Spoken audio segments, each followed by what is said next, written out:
Danganronpa. We are kind of back. Weirdly, we're on Danganronpa 2, Goodbye Despair, ladies and gentlemen. Those of you, everyone else here, I mean, figure we might as well watch this again. It's been a while.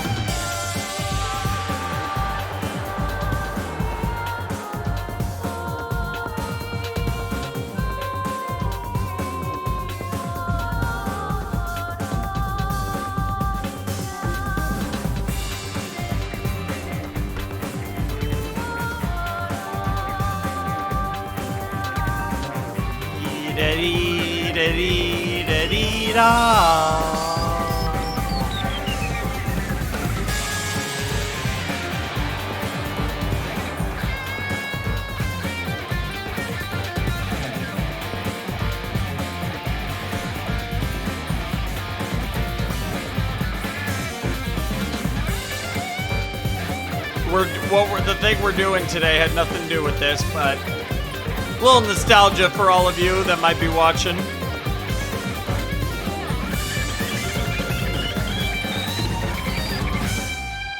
To be fair, I haven't seen that OP in a while either. Hit me with that Danganronpa. Danganronpa. Yeah, buddy. Now let's turn this game down by loading. Sure, that works. Okay. So we're here to do this. You can read the light novel Danganronpa IF, written by that amazing writer. So I'm really excited for this, honestly. Like, this, obviously, so now let's intro this video properly. Hello, everybody. Flamin' Shark, back with another video. And today we're going to be starting Danganronpa IF, Button of Hope and the Tragic Warriors of Despair. The Button of Hope and the Tragic Warriors of Despair. So I can kind of see that on the edge. Obviously, we have our character here in the shot. It is Mukuro Ikusaba. I'm really excited to check this out. I can't remember if I clicked this. Like, I don't think I did. If I didn't do it on camera when I finished Danganronpa 2, then I haven't done it.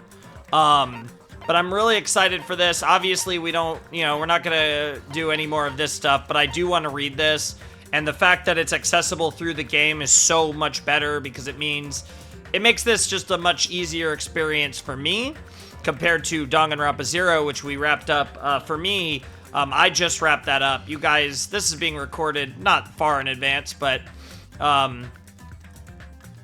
I did just wrap up Danganronpa 0, and this would be at least a few days in advance or whatever. But I am really excited to start this, and I'm gonna try, and we'll see, but I'm planning to record this every day or almost every day until I finish it, to start to build a runway of getting ahead on the Let's Play slot, because I do want to get going and start the game, Ultra Despair Girls, which is next. So, for those of you who don't know, and I'll post a comment on the first episode, on this episode of Danganronpa IF, I'll post like a pinned comment, where I'll basically say, okay, so this is next up, then Ultra Despair Girls, then the anime, then the hiatus for the second Fate route, then V3 is basically the Danganronpa situation in slot 1. So I'm assuming this is going to be shorter than Danganronpa 0, because Danganronpa 0 was actually a lot longer than I was expecting it to be. I'm kind of assuming this might be like a 4 or 5 episode thing, and even then, that would be pretty long, because it's not like my videos are short. But I don't have no idea how long I plan to go. It's just past 6 o'clock at night, so a nice early recording session again. I don't know. I might go like an hour and a half, 2 hours. My last couple Danganronpa 0 videos have been quite long, so I don't expect to go super long, but if I'm super engaged, and I'm just kind of going to go by feel. I don't know what to expect here, so I'm really looking forward to it. Danganronpa 0 was absolutely amazing. If you haven't checked out my Danganronpa 0 read-along, all 8 episodes are available on the channel. If you wanted to maybe wait until I finish, they're all there, so you could check those out, and then you could check out these read-alongs, which, depending on how long the story is, by the time you get through my Danganronpa 0, maybe I'll be done with Danganronpa IF, who knows, and on to the next game. But, we got a lot of Junko, we got quite a bit of Mukuro, there was, like, just so much great stuff. Obviously, if you've never read Danganronpa 0 and you want to read it yourself without me, if you go to my video, any of my Danganronpa 0 videos, probably the first one is the most sense, but the link, I have a link to one of the best translations, which I used in the videos. I have the link to that if you want to read it yourself in the description of my Danganronpa 0 videos, so that you could read them yourself and listen to or just listen to my essentially audiobook on the series or whatever, right? And I really enjoyed it. I thought Danganronpa 0 was a tremendous story. I thought the characters like Ryoko Otonashi and Yasuke Matsuda were great. And I thought the story really, I think, made sense of a lot of the things that hadn't otherwise been explained in regards to the origins of the universe and how it pertained to Danganronpa 1 and 2. So I really enjoyed it. I think Danganronpa 0 is a great read. And obviously, if you're reading it on your own, just in your leisure, you can get through it way faster than I did. But given this is in the game, I'm assuming we're going to have, like, OSTs probably from Danganronpa 2, maybe also from Danganronpa 1. And I'm excited. I know this is an If. I know what If stories are. They're pretty popular in Japanese fiction, like anime, manga, you know, that type of fiction. So this is an alternate telling of Danganronpa. I don't know where the cut is. Obviously, this is like Ultimate Soldier Mukuro. So I'm assuming she doesn't die, or maybe she dies by the end, but whatever changes here, it changes the events of the first chapter of Danganronpa 1. But because of all the things involved, there could be spoilers for stuff like Danganronpa 2 and Danganronpa 0, so that's why you don't unlock this until after Danganronpa 2. So it's basically the fourth piece of material after DR1, DR0, and DR2. Really interested, really excited to see what this is going to be about. And I'm really curious to see, I'm really curious to just click it and see what we get up to. Because I don't think I clicked this, and if I did click it, I have absolutely no memory of what happens here. So, I'm excited. I hope you all are excited. I'm ready for some Danganronpa If. Supposedly the Button of Hope, whatever that means, and the Tragic Warriors of Despair. The latter part sounds like it might be about the Remnants of Despair, which would make perfect sense for it to be in this novel. But like Remnants of Despair plus Mukuro and Junko could be insane. Don't know what the Button of Hope could be. Like, I'm just super excited to check this out. So let's not waste any more time, and let's begin Danganronpa If. Ooh. Ooh. Ooh. Ooh, I like this. Okay, the following novel contains references to characters who appeared in the novel Danganronpa 0. That makes sense. And it's Mukuro and Junko on the... It's Mukuro and Junko on the cover, but for all we know, this could be Mukuro and Mukuro. Because it is... I like how the Danganronpa If is there, and yeah, the Button of Hope and the Tragic Warriors of Despair. So yeah, we've read Danganronpa 0, so there's no worries there. There's character introductions. Let's click these. Okay, Makoto, we know Makoto. Taka, Byakuya, Mondo, Leon, Hifumi, Hagakure, or Hiro, Sayaka, Kyoko. Yeah, ultimate question mark. We obviously know what that is. Hina, Toko, Sakura, Celestia, Celeste, Junko, Chihiro, and Mukuro. Okay, so the character introduction is just the 16 students, the 16 characters from Danganronpa 1. Or actually, 3, 4, 5, 6, 7, 8, 9, 10, 11, wait. Yeah, this has got to be 16. 5, 10, yeah, 15, and then 16. Yeah, because, okay, so yeah, that was supposed to be a picture of both, of Mukuro, because, yeah, that is Mukuro, because the two sides of Mukuro. Interesting that she has a special interest in mystery stories and is completely engrossed by them. That's actually some new information on Mukuro. However, her true identity is... She is Japanese, in case you were wondering. Yep, Genocide Jack. I'm just kind of skimming over these to make sure there's nothing new here. So yeah, it looks like this is gonna take place. So whatever happens, the alternate timeline is gonna take place prior to any of the killings in Danganronpa 1. I'm assuming we're gonna start at near the beginning of Danganronpa 1, and then something's gonna happen. So from the looks of this, the main character, I don't know, a finish I assume means go back, but from the beginning obviously is what we're gonna do. I'm assuming Mukuro's the main character because it's Fenrir and it's it's Mukuro, like normal Mukuro and Mukuro in her Junko disguise. Oh, I'm excited for a Mukuro story, man. I'm really excited for it, and obviously, outside of backstory, which we already got in DR0, this is really the only way to give us a Mukuro story. Although I have a lot of theories, admittedly, about what Danganronpa Ultra Despair Girls and what Danganronpa 3 could be. And either of them could be in the past or partially in the past. I don't think Danganronpa 3 could be fully in the past. Ultra Despair Girls might be prior to the events of Danganronpa 1. I doubt it because we already have Danganronpa 0, but it could be in between 0 and 1. It could be Danganronpa 0.5. It could be Danganronpa 1.5. It could be Danganronpa 2.5. I could see it being in any of those spots in the timeline, and if it is prior to Danganronpa 1 and after Danganronpa 0, there's a good chance that the Ultra Despair Girls would refer to Mukuro and Junko. I actually think there's a real chance that in UDG we're playing as these, well, this is both Mukuro, but we're playing as the Despair Sisters, and it's like some ultimate despair stuff, especially with the name Ultra Despair Girls. That would make a lot of sense. There's definitely other possibilities. And obviously that only applies if it's to pre-Danganronpa 1. It could also be in between 1 and 2, or it could be after 2 and before the anime.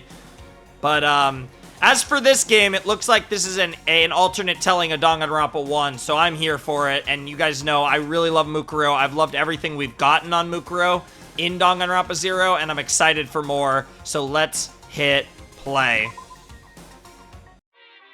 If Monokuma Theater, okay. Monokuma's monologue. I gotta remember how to use the controls here. Okay, insert bookmark. Oh, that's cool. So at any point, I could just insert a bookmark. That's like the save feature. Okay. Monokuma's monologue. The world is full of ifs. If Adam hadn't tied the knot with Eve, society as we know it never would have been born. The world that everyone lives in is just one outcome among countless ifs, and will continue to be a muddled world overflowing with infinite ifs. I don't know if I could even pause. Like, it sounds like this is still too loud.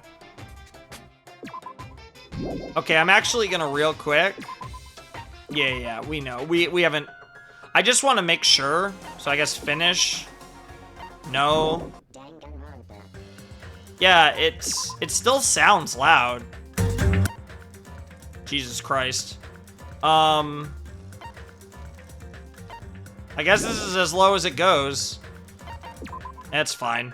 Whatever. All jokes aside, let's just continue. The world that everyone lives... Oh, yeah, we already read that. It will continue to be a muddled world overflowing with infinite ifs. If is what's in miso soup, you know? That's an interesting line. I do love me some miso, though. What lies beyond this point is a scary world filled with iffy stepfathers who abandon their families. Jesus. A Klein bottle where the inside and the outside are filled with uncertainty. Don't break it, okay? It'd be so expensive that there's no way you'd ever be able to pay me back. But no matter how you look at it, ifs are simply worlds like any other. No matter how hypothetical the story may be, the future is the only thing that's truly foggy. And the past is more solid than a frozen banana. You can't change a conclusion that has already happened. Even if you see a world that may have existed, it wouldn't affect the people living in reality. Because if is only if, after all. Even if a parallel world exists where a particular if actually happened, humans cannot cross the boundaries between worlds that easily. No matter how far if goes, it will always be a what if scenario. Do you really want to see that? You've got some sick interests. Don't you think that's an insult to Makoto and the others after the tragedy they overcame? Damn. Savage. Though as far as I'm concerned, I'll still insult them. Oh, I had to say poo hoo hoo hoo hoo a few too many times in DR0. If you're gonna look at if, I think it's better if you view the outside of the Klein bottle first. It might even be better if you view the ending of a video game called Danganronpa Trigger Happy Havoc. Try to play it multiple times, and spend your free time with Junko and Oshima at least 3 times too. Yes, because Mukuro and... yeah. It may be ideal if you could collect all the items and movies too. But if you guys have come this far, I'm sure you've already done all that. Still, I'd buy the game if I were you. Don't worry, way ahead of you. I've also bought UDG and V3, so I'm all good. I'd actually buy at least 2 copies if I were you. Yeah, I don't know about that one, champ. The curtain lowers. Literally. Danganronpa, Trigger Happy Havoc, if. The Button of Hope and the Tragic Warriors of Despair. Oh, this is like, whoa. Oh, that's kind of cool. Page 8 of 8? Okay. So if I could go back and see every page really easily. That's actually really cool. That also gives me... This is really weird, because it's like I'm trying to figure out my controls, but obviously this is just a novel, so there's nothing I'm doing. But at least the audio is like the background music and the sound effects, so I'm just reading, but, you know, this is still a more comfortable, like, easy, and it's full screen, so it's an easier experience than it was with Danganronpa 0. What should I do with this? I have no idea who this is. Okay, Makoto Naegi was at a loss. Despite his hesitation, his situation was extremely simple and composed of 3 key factors. The first factor was that Makoto was currently locked inside a school. Hope's Peak Academy is a school for the privileged elite, and each student attending possesses ultimate talent. Makoto was chosen to attend Hope's Peak Academy by a lottery held to select the ultimate lucky student. When he arrived for his first day of school, he immediately lost consciousness, and when he woke up, he saw all the exits and windows had been sealed shut. Okay, interesting. We're starting with Makoto, so maybe Makoto is the main character? I mean, just based on the cover, you would assume it was Mukuro, which... I'm so much more interested in Mukuro as the main character than Makoto. I like Makoto, but we spent a whole game in his head, so... The next factor was Monokuma, a mysterious robot bear, being operated by the mastermind, and the announcement he made to all the students. "You'll be living your whole life in this academy," he declared. "If you want to leave, then kill someone and become the Blackened." This strange remote control robot was telling Makoto and his fellow Ultimates to start killing each other in exchange for their freedom. They learn that more than one Monokuma exists, and that each one contains a bomb to prevent anyone from attacking them. On top of that, Monokuma announced that anyone who attempted to harm him would receive punishment. The third and final factor was the red button that Makoto was currently holding in his hand. Oh, is this the Button of Hope? The words escape button... Oh! Oh, the button from the end of Danganronpa 1 that they got after Junko died. Did he somehow, like, get the button? Oh, that's the if? Like, what happens if he gets the button at the beginning of the killing game? Where the words escape button were crudely written on this button in marker. And though the first 2 factors were certainly causes for panic, Makoto only seemed at a loss over the third. During his free time, Makoto... Oh, no, do not... Are we saying that Junko, because she's so silly, she put an escape button in the fucking Mono machine? Bro, I'm gonna die of laughter if there's like a 1 in a billion chance that you're actually able to get that in the real game. During his free time, Makoto noticed that the school store was open, and his curiosity got the better of him. He was overwhelmed by the disjointed atmosphere upon entering, but his attention soon focused on a strange vending machine. Yep, he totally got it out of the Mono machine. The words Mono machine were written on it, and it seemed to accept the strange bear-patterned coins they sometimes found inside the school. It seemed like a bad idea, but Makoto thought there might be a chance that this machine could dispense some way of escaping the school. And so, he inserted the only coin he had into the coin slot. And the result was the escape button mentioned earlier. There's a limit to how much you can tease us. Maybe the mastermind who trapped us in here is making a cruel joke? These thoughts filled Makoto's mind, and he began to feel deeply discouraged. However, there's always a chance, right? It's interesting, too, because this type of block text reminds me a lot of Fate. Yeah, which, I've actually played the first route of Fate now, ironically, after I played, in between Danganronpa 2 and Danganronpa 0, but... Makoto was just an ordinary boy, and he only gained entry to Hope's Peak Academy through a lottery to find the ultimate lucky student. Supposedly, he wasn't the only one. Maybe that luck was the real deal. If this button is real, maybe I can let Sayaka... Yeah, that's actually another really interesting thing about this If story, is we could potentially explore characters like Sayaka more, Leon more. I think especially Sayaka could be a big part of this. Miss Maizono.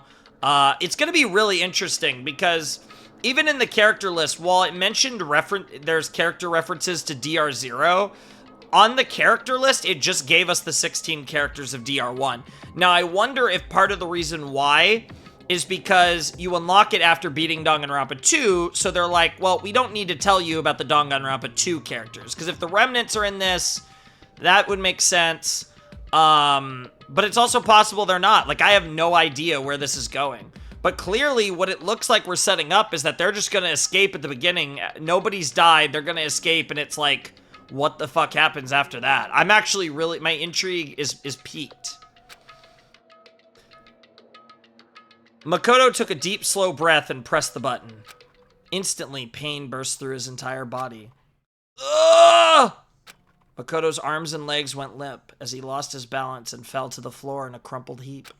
As he breathed heavily, it dawned on him what had just happened. I got electrocuted? He looked down at the button in his hand and noticed a small needle sticking out of it. But Makoto quickly surmised that an electric current must have been running through it. After regaining enough of his strength to stand back up, Makoto thought about it once again. I should have known it was a fake. Just how sick and twisted was the mastermind. My head still feels a little woozy. I should go back to my room and rest today. Is he gonna head towards the fucking, like, his room and somehow notice that, oh, someone finds out the vault's open or something? With that in mind, Makoto walked out of the school store with slow, careful steps. But Makoto didn't know yet. If the escape button really was a fake, it would have been an act of mercy from the mastermind. Jesus! A small, bear-shaped shadow began moving around inside the now-empty school store. The shadow, Monokuma, stood before the Mono machine and stared at it silently.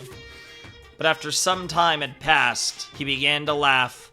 A cold, hollow laugh, utterly devoid of emotion.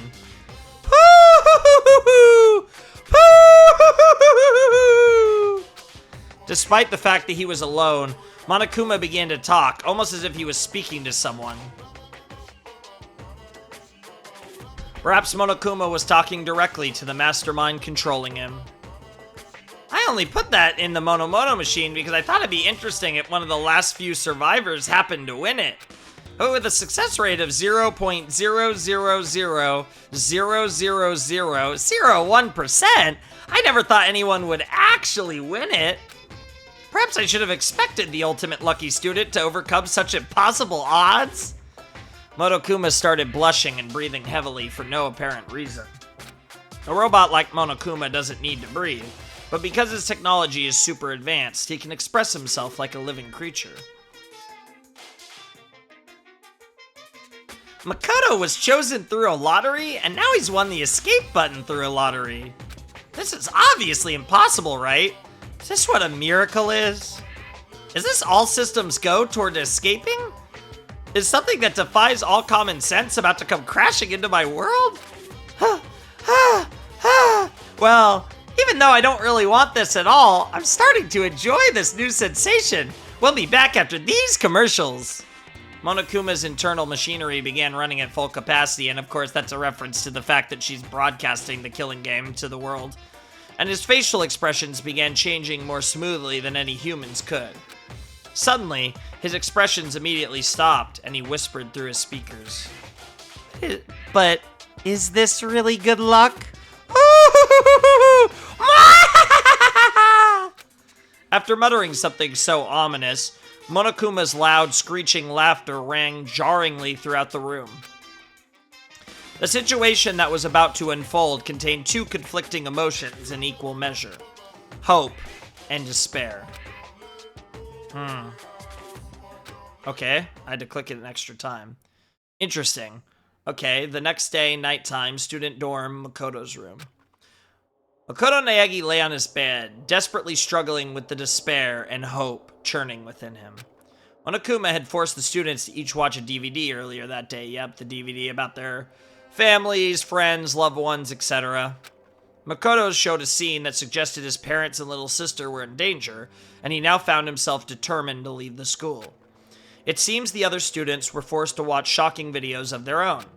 Videos so shocking that they were now determined to escape the school too, even if it meant sacrificing someone to do it.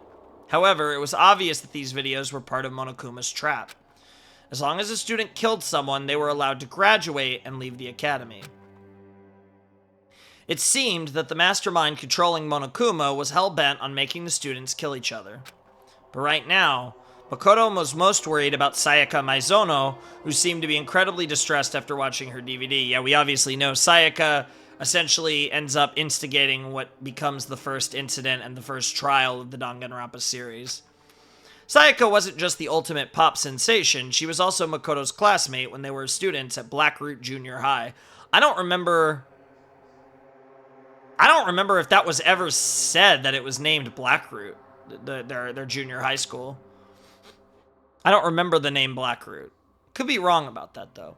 Her optimism had been encouraging Makoto these past few days, and he was becoming a similar source of strength for her as well. Yeah, the ship vibes were forming, even though given the canon events of the series, Kyoko becomes by far the main kind of ship potato for Makoto. If nothing else, I have to at least save Sayaka.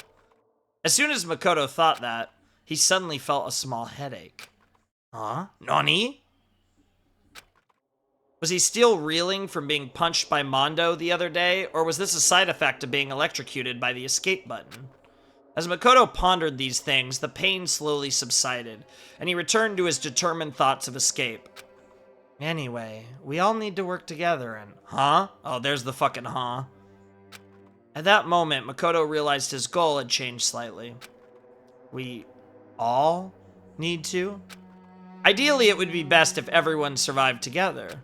However, aside from Sayaka, Makoto had never met the other students before. He didn't know if they could even be trusted in the first place. But at that moment, he trusted them without even an ounce of suspicion. He believed they were worth helping even at the cost of his own life. Just like Sayaka. Why? The headache struck again, as if all the blood vessels in his brain were being individually sliced open. Why did I just think that I could trust the others as much as I trust Sayaka? Makoto tried to figure out why his thought process had suddenly changed. Something was wrong. The throbbing pain in his head seemed to synchronize with a strange feeling that something was approaching him. As a ray of light began to form within the dark recesses of his own mind, the doorbell rang. Oh, is this going to be Sayaka? Because, I mean, so far, outside of the button, we're basically on sync. For the most part, we're on sync with the original Danganronpa story. Someone's here? He quickly got out of bed, but that only made the headache worse. With no concern for his safety, Makoto carelessly opened the door to his room and came face to face with Sayaka. Out of practice, and I don't even fully remember what voices I did for these characters, to be fully honest. I probably should have, I didn't even think about that. Yeah, I probably should have, reviewed a little bit of my Let's Play and try and see if I can mimic the voices. I'm really sorry to come by so late. Sayaka! The pain. What are you doing out so late? The moment he saw her face, the pulsating pain in Makoto's head began accelerating. Felt like his world was being torn apart from the inside out. I almost wonder if the escape button and electrocution is kind of returning his memory to him in this timeline, because we know from Danganronpa 2 that the what's it called? The Future Foundation was able to recover the memories of Hiro, Hina, Toko, Byakuya, Kyoko, and Makoto. But in regards to in this telling, I almost wonder if like part of that comes with you remembering all the shit from the past that Junko took away. Sorry to bother you, but something really weird just happened, and Makoto, what's wrong? You don't look so well. Sayaka was pale and had been trembling when she came to Makoto's room, but she seemed surprised to see that his complexion was worse than her own. Yeah, I'm fine. It's just my head. Makoto couldn't finish his sentence. His eyes rolled back into his head as he lost consciousness and slowly fell to the floor. And Sayaka's beautiful voice let out a scream as she stood over Makoto's body. Interesting, so he passed out again. Alright. The next day, the nurse's office. Oh, you're awake! This could be so many people. Hey, you okay? How many fingers am I holding up? As Makoto... Oh, regained consciousness, he was greeted by the sight of fingers adorned with long fake nails being waved in his face. It's Junko... Mujunkuro, I don't fucking know.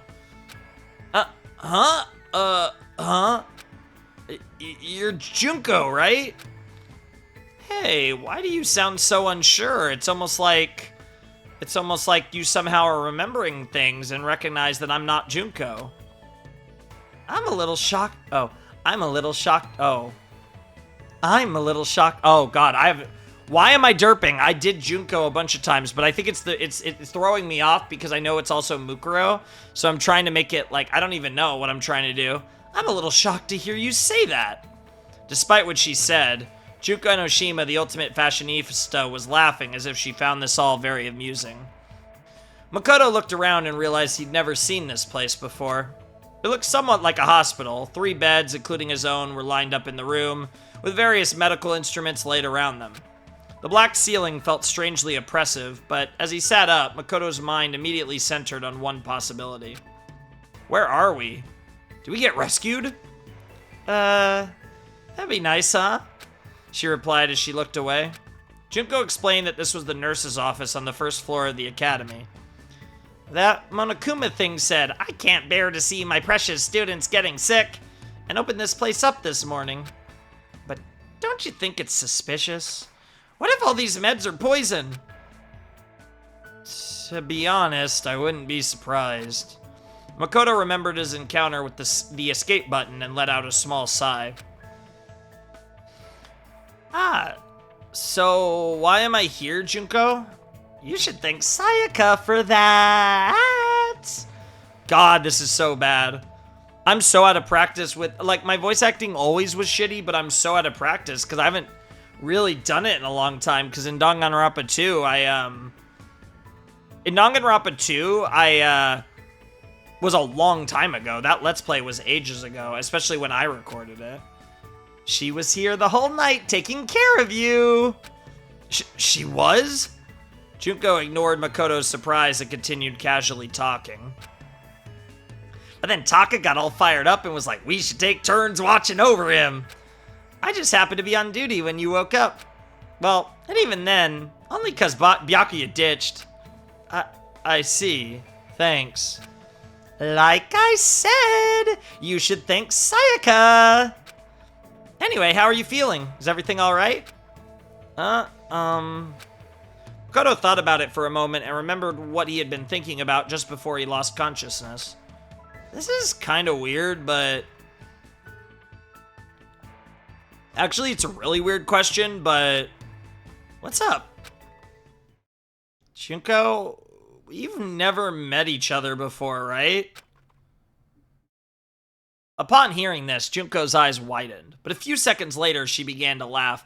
What's crazy is, not only are they classmates, but they're, for anyone who's, for some, actually watching this, but hasn't read Zero or seen my videos on Zero, even in Zero, we actually got Mukuro-Makoto interaction. Huh? Are you for real? That pickup line is, like, so totally played out, you know? Even though she was grinning, a serious look came over her face, yeah, because she's a little concerned. Just so you know, you shouldn't expect anything like that from me. I know I look this way, but I take my virtue pretty seriously. Yeah, that's not something the real Junko would say. No, I mean, I never expected... Well, that's what I figured. It's obvious that you're a total Omega male anyway, Jesus. Bro didn't even get Beta, he got Omega'd. Makoto and Junko continued to talk to one another. Although he wondered why Junko was talking to him instead of leaving to get the others, Makoto didn't question it. He just wanted to talk to someone. Anyone. As long as he interacted with his fellow students, he believed he would learn the truth about what was going on inside his head. 10 minutes later, Junko mostly talked about alpha males and omega males, her time being homeless, and about her past and her dreams for the future, yeah. Definitely this is Mukuro talking Mukuro stuff. It's really weird because, like, we've seen different sides of Mukuro's personality, but obviously from the free time events in Danganronpa 1, we kind of learned that the Mukuro seemed quite an open person and pretty fun in what we saw in her pretending to be Junko, whereas in her actually being Mukuro, which we got to see in Danganronpa 0, we saw mostly her being, you know, kind of fitting her appearance, like very solemn, not saying much, very serious, but then we saw a little tease of her being ridiculous at the end. But that was also her kind of being Junko. Yeah, whatever. The last topic was a lot heavier than the previous ones, but Makoto's calm demeanor seemed to cheer her up. She smiled sincerely and said softly, "Thanks, Makoto." Maybe it was a sign of gratitude for listening to her troubles, but she kept that same smile as she blurted out something horrifying. In return, I promise that if I do decide to kill someone, it won't be you. Don't say scary stuff like that. At least that's what Makoto thought, but the words that came out of his mouth expressed a different sentiment. I see. Thanks. But I wouldn't want you to become the Blackened in the first place. For some reason, Makoto felt like the murderous words that came out of Junko's mouth seemed like a natural thing for her to say. Oh, you have no idea, boy. She seemed very surprised by Makoto's response and quickly blurted out, "Huh? Are you serious? I was just kidding." Huh? Oh yeah, of course. Sorry for acting so weird. No worries, let's just chalk this up to you being woozy from your recovery.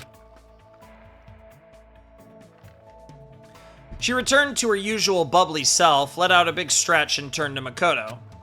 I'm gonna get going now. Make sure you don't get killed before the next person arrives. After seeing her out, Makoto laid back down in the bed and started thinking to himself. What is this strange feeling? His dull headache continued as his thoughts began to blur. I was just talking to Junko, but I feel like I was talking to someone else. Yeah. It definitely seems like that electric shock for some reason is like kinda giving him his memories back a little bit. Who is she? It could also partially be because he never really had an opportunity, you know, like we didn't really get like much chance to talk to her like that to that extent. The more he thought, the more it felt like his memories were sinking into a thick swamp. Each throb of pain pulsing in his head felt like a wave on the surface of that swamp. What is this feeling? It felt very unpleasant, as though someone's voice was screaming at him from inside his head. Makoto tried to organize his thoughts and go over everything that had happened to him. But he was interrupted by the sound of a bell. Unlike the dorm rooms, the nurse's office didn't have a doorbell. The bell sound that Makoto heard was ringing throughout the entire building. Ahem, ahem. Testing, testing. Mic check 1, 2. This is a test of the school broadcast system. It was Monokuma's voice. Now that Makoto has finally woken up, please assemble at the gym. Makoto listened to Monokuma's heartless order and got out of bed without complaining. I have to go. He walked one step at a time in accordance with the rhythm of his throbbing headache. Slowly, slowly, he walked forward, not knowing if where he was headed was heaven or hell. It's a good question. The gym. Makoto, are you alright? Okay, yeah, I should have guessed it was Sayaka. Sayaka ran over to Makoto as soon as he entered the gym. Yeah, thanks. Sorry about yesterday. I guess I really worried you. Please don't apologize. I'm sorry too. I barged into your room when you weren't feeling well. Now that you mention it, what happened yesterday? Sayaka looked away for a brief moment, but immediately turned back, smiled her pop sensation smile, and shook her head. It's nothing. I'll tell you some other time. Huh? Fucking Makoto and his huhs. While they were talking, Kiyotaka Ishimaru, the ultimate moral compass, stepped forward, pointing an accusatory finger at Makoto. You're late, Makoto! Explain why you were tardy! The other students collectively raised their eyebrows as they were thinking, why is this guy yelling at someone who is sick? However, Makoto just smiled gently and answered him honestly. I didn't feel well, so I was resting in the nurse's office. Can you note that in the daily logbook? I see. That's consistent with my information. If that's the case, then I shall consider this matter settled. The conversation progressed smoothly, and Taka smiled as he kept talking. Ha ha ha! I'll take full responsibility for recording it. You just focus on recovering. If you ever feel ill, please report to the health committee. It seems we'll need to appoint health committee members after this meeting, though.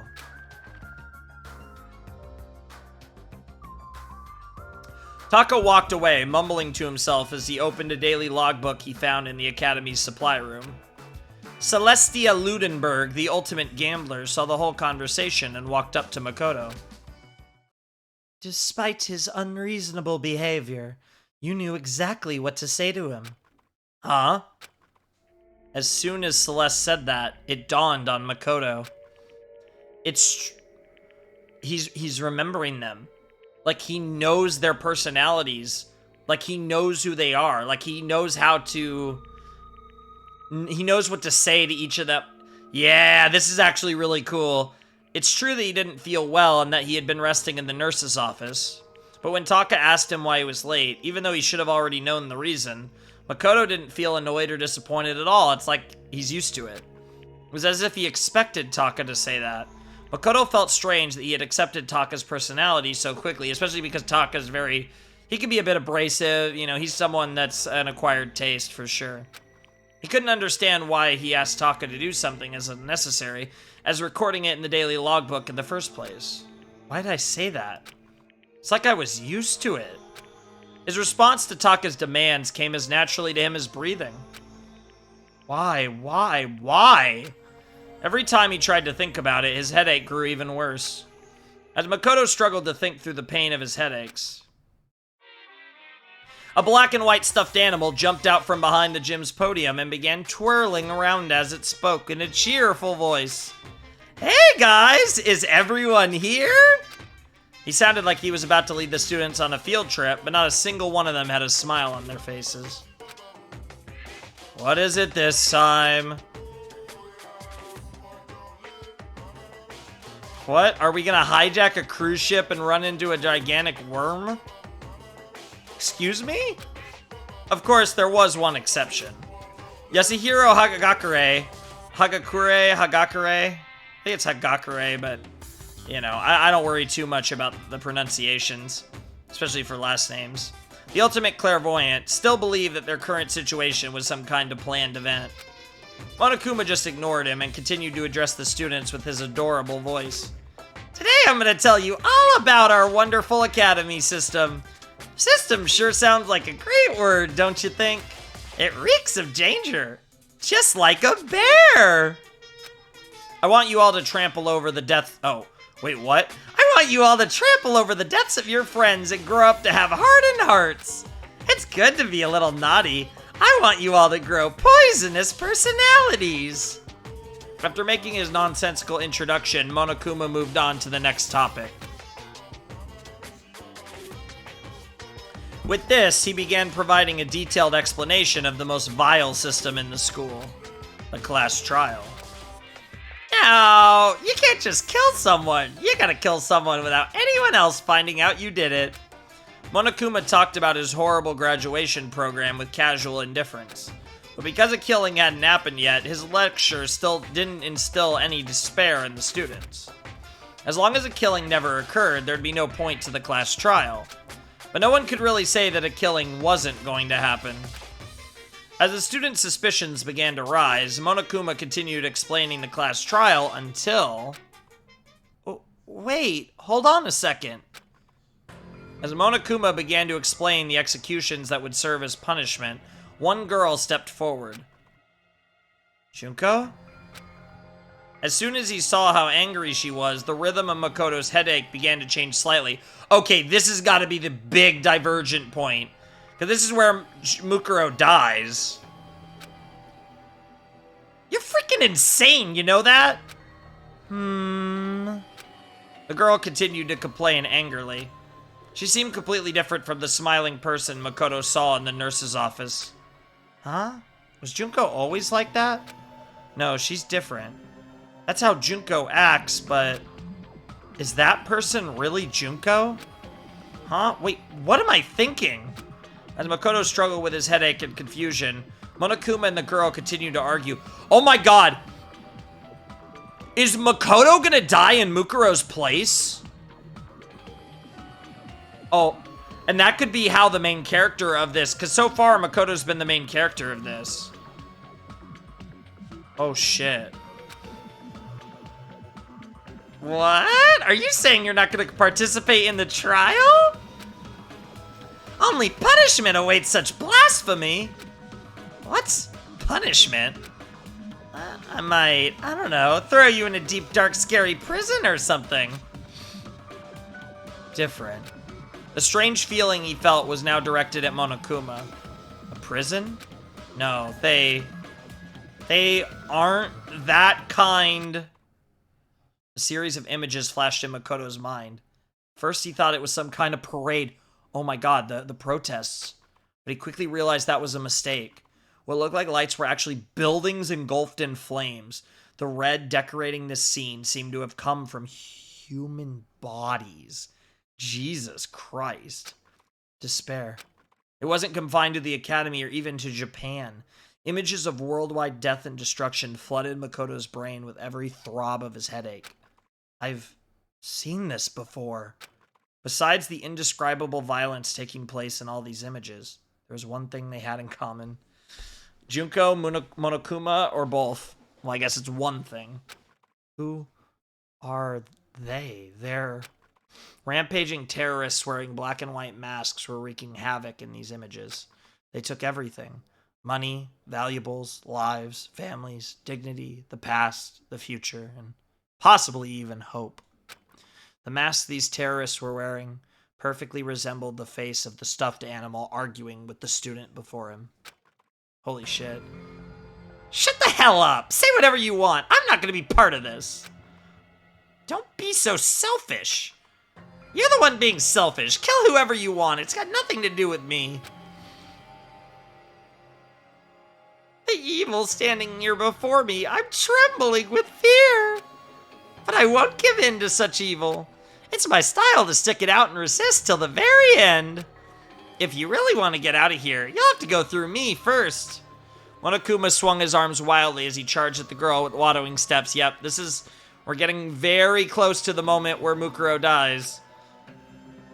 But the girl stomped on the self-proclaimed headmaster of the academy with ease. Yeah. I've literally Guillemette? Like I have no idea. Are you enjoying yourself now? And he's gonna say, are you? Pinned beneath the girl's foot, Monokuma looked up into the girl's cold eyes and calmly asked, are you? Yep. Huh?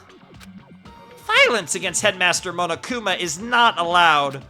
You violated a school regulation. At that moment, a chill ran down Makoto's spine. He's gonna save Mukuro's life. The question is, does he take the... Is he the one that gets, yeeted, or do they both survive? She's going to get killed. Monokuma's words sounded very threatening to him. It wasn't a prediction or a guess. It was as if he knew the danger Monokuma posed from the start. This continues. Junko's going to... His mind didn't fully grasp the situation unfolding in front of him. By the time he realized he was about to remember something, he was already running forward. Junko? The impact of his feet combined with the rhythm of his headache sending his brain and heart into a panic. No, she's different. He's about to say Mukuro. I invoke the mighty summon spell! Help to me, godly spear Gungnir! Get it, using Gungnir to kill the Fenrir girl is very cute as well. Monokuma wiggled beneath the girl's foot and let out a scream. At that exact moment, Makoto charged at her and screamed out. Mukuro, watch out! Huh? The girl dressed as Junko Enoshima widened her eyes in shock. As if to evade the charging Makoto, she jumped back with agility unheard of in a teenage high school girl. And then, right at that moment, countless spears pierced the spot where she had been standing just a split second ago. Nani? All the students, including the girl, stared wide-eyed at this sudden turn of events. Spears, too many of them to count, had shot out with blinding speed from mechanisms installed in the floors and walls of the gym. However, Makoto was unable to notice this. Yep, holy shit. This is the alternate, this is the thing that changes. I mean, the button as well, but also Makoto ends up in Mukuro's place. Huh? Why did I call Junko Mukuro? Mukuro? As that thought entered his mind, a sharp, sudden impact struck his side, followed by an intense, deathly pain that ran down his spine and spread throughout his entire body. The spear stabbed into his side, instantly tore his flesh to shreds, and shot out his back, coated in blood and other bodily fluids. At that moment, the black fog that had engulfed Makoto's mind was consumed by death itself. And as his consciousness slowly faded, he remembered everything. Because of the electric jolt and the chemical compound from the escape button, because of that button that he had found by chance, Makoto Miyagi managed to escape. He escaped this hopeless game where he and his fellow students had their memories stolen and were forced to kill each other. Yep, that's the button of hope. Of course, that escape is also what led him to his current life or death predicament. In the end, perhaps he only escaped from one despair to fall into another. But at the same time, his actions had unintended consequences for one person. The girl living a false identity as her beloved little sister, Junko Enoshima. Mukuro Ikusaba, the ultimate soldier and a member of Ultimate Despair. Her past, her future, perhaps even her hope itself are on the path to despair. The fuck? Okay. And so, the curtain falls on Makoto's story for now. From this point on, this story is about a certain girl. A girl who's more pitiful than anyone else in this sealed-off academy. Jesus Christ. A new curtain, along with new despair, shall now rise. Interesting.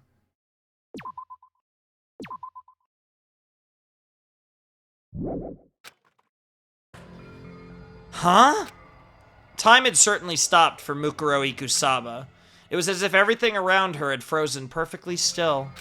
In the past, she was known as the Ultimate Soldier. She had experienced this feeling before during her time with the mercenary group Fenrir. In situations where she was surrounded by a hopeless number of enemies within the jungle or in a desert ruin, the charging enemies seemed as though they were frozen in time, which allowed her to claim a decisive victory in all her battles. But this wasn't a battlefield. So why did this familiar sensation activate once again? In order to understand what had happened, Mukuro slowly tried to assess the current situation from within this frozen world. Junko and Mukuro are both children of despair. But Junko Enoshima, the true ultimate despair, harbors a far deeper darkness within her. Though their last names are different, Mukuro is Junko's older sister, connected by the bonds of blood.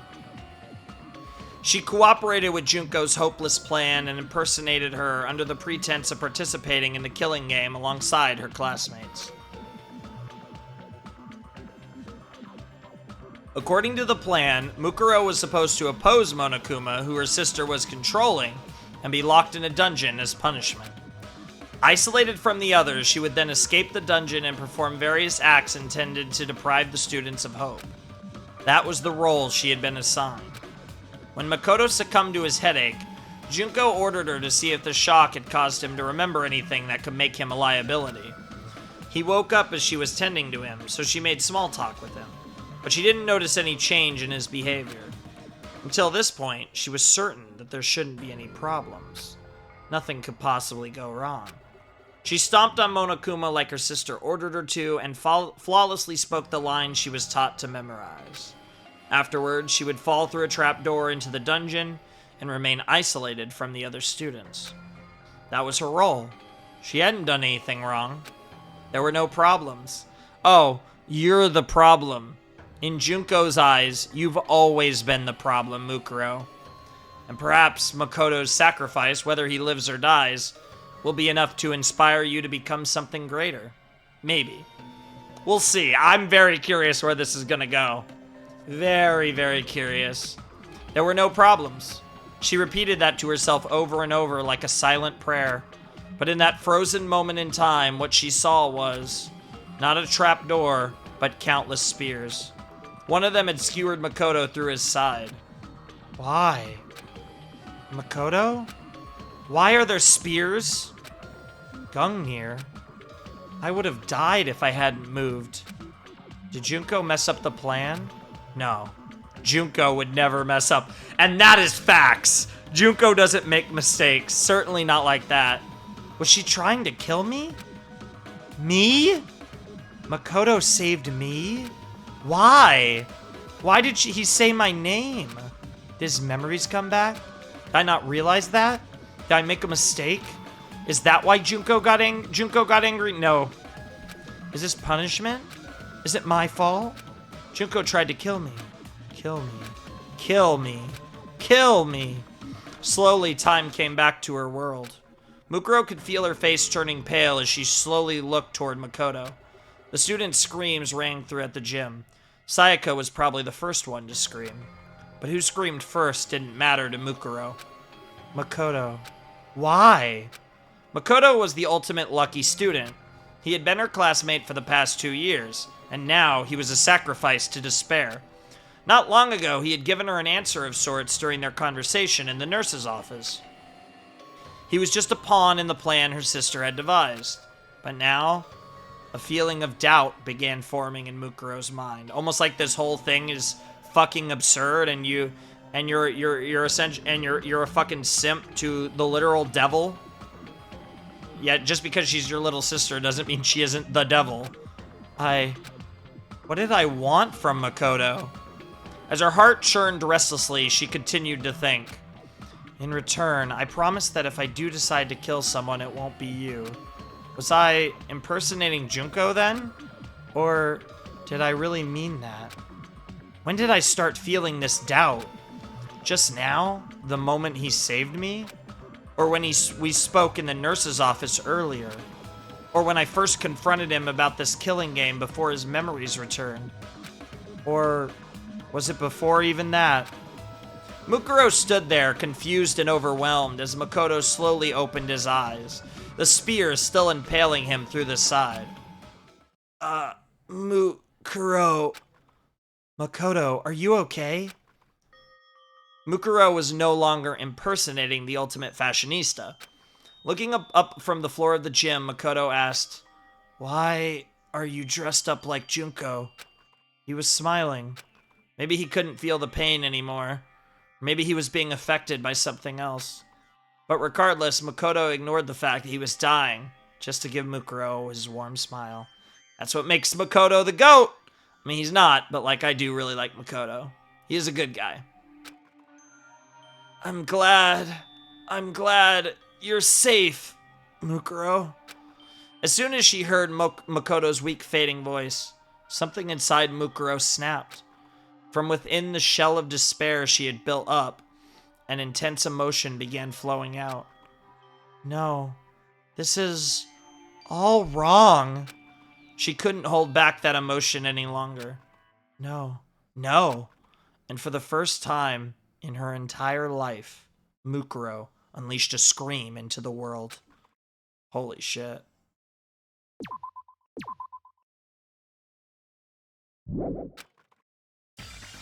As Mukuro fell to her knees and clutched her head, a small shadow started walking toward her back. The stuffed animal that had been under her foot, Monokuma. His claws were extended and he was no longer walking with his usual waddle.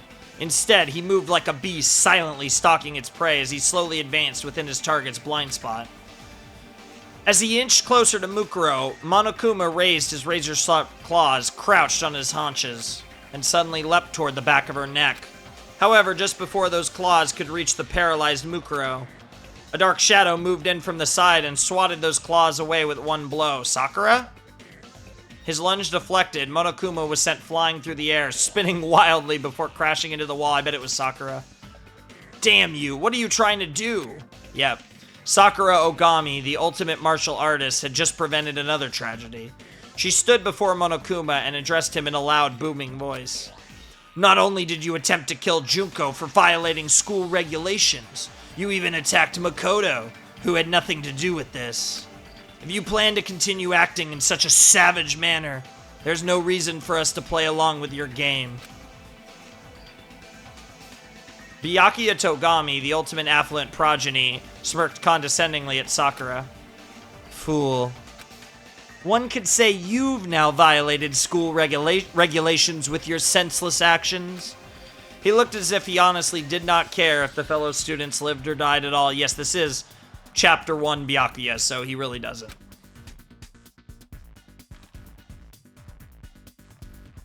No idea who's talking, but maybe Kyoko? Well, she merely deflected the headmaster's attack just now, so I do not think it truly counts as an act of violence. Oh, Celeste, that makes sense. Like Byakuya, Celeste seemed unfazed as she chided him over his words. However, the banter between the two was enough to stir the stunned students to action. Makoto!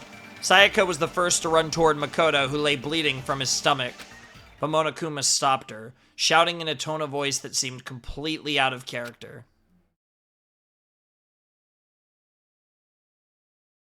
Be careful! Don't get too close to those two! Huh? Startled by Monokuma's desperate tone, Sayaka and the others stopped moving almost instinctively. The students looked around at each other. Instead of his usual playful gait, Monokuma walked toward them with deliberate, methodical steps. And then he suddenly blurted out something that took everyone, including Mukuro Ikusaba, by surprise. I'm sure you're probably confused by this sudden turn of events, but I want you guys to work together. As Mukuro slowly turned her head toward Monokuma, he pointed at her and yelled. Mukuro Ikusaba and her accomplice, Makoto Naegi, are the terrorists responsible for locking you all inside the academy. Once again, time stopped for Mukuro. This time, she wasn't the only one affected. Everyone seemed to be frozen in shock. After a few seconds of silence, Aoi Asahina, the ultimate swimming pro, spoke first. Huh? You're kidding, right? I mean, Makoto is a terrorist? That's impossible. And who's Mukuro anyway? I mean, that's Junko. Monokuma began slowly explaining to Aoi.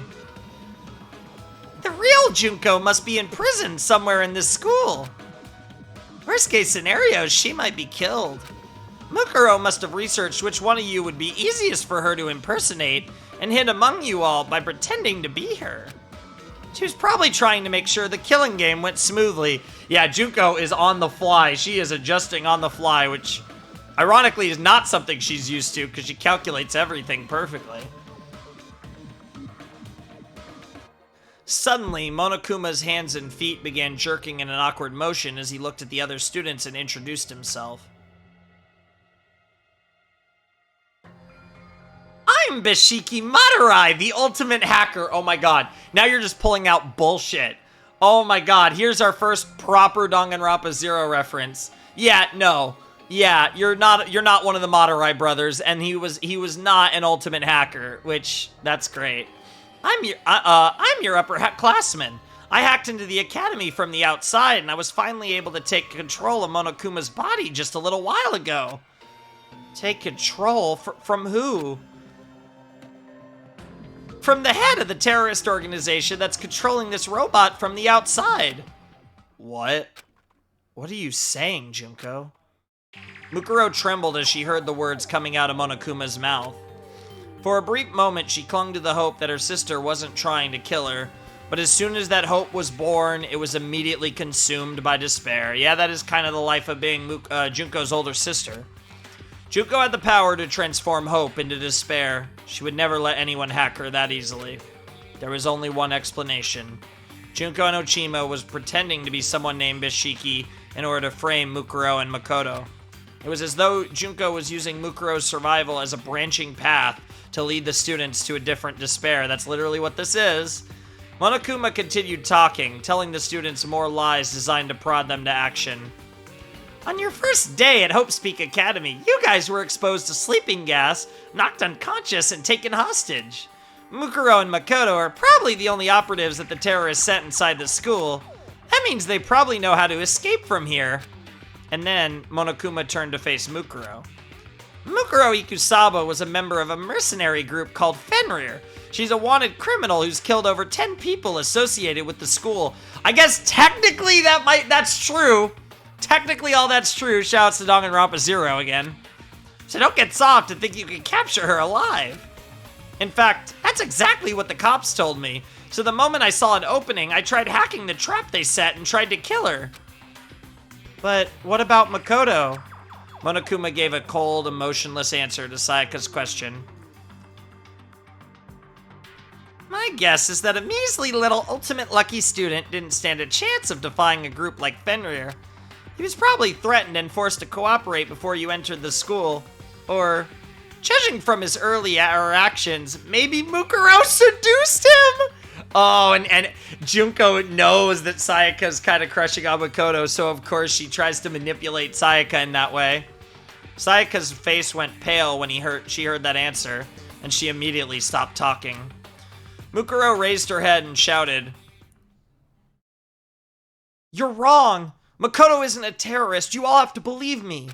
The whole gym fell silent, and then, as if he was speaking for everyone there, Taka stepped forward and nervously asked, "Hold on! What do you mean Makoto isn't a terrorist?" Sounds like you're saying that there's no doubt that you, in fact, are a terrorist. I ask that you correct yourself at once and say we are not terrorists. Celeste began expressing her own doubts as well. It is strange. Does it not seem odd that she is so protective of someone we all just met a few days ago? Yeah, and this is so hard to explain and try to make them believe it.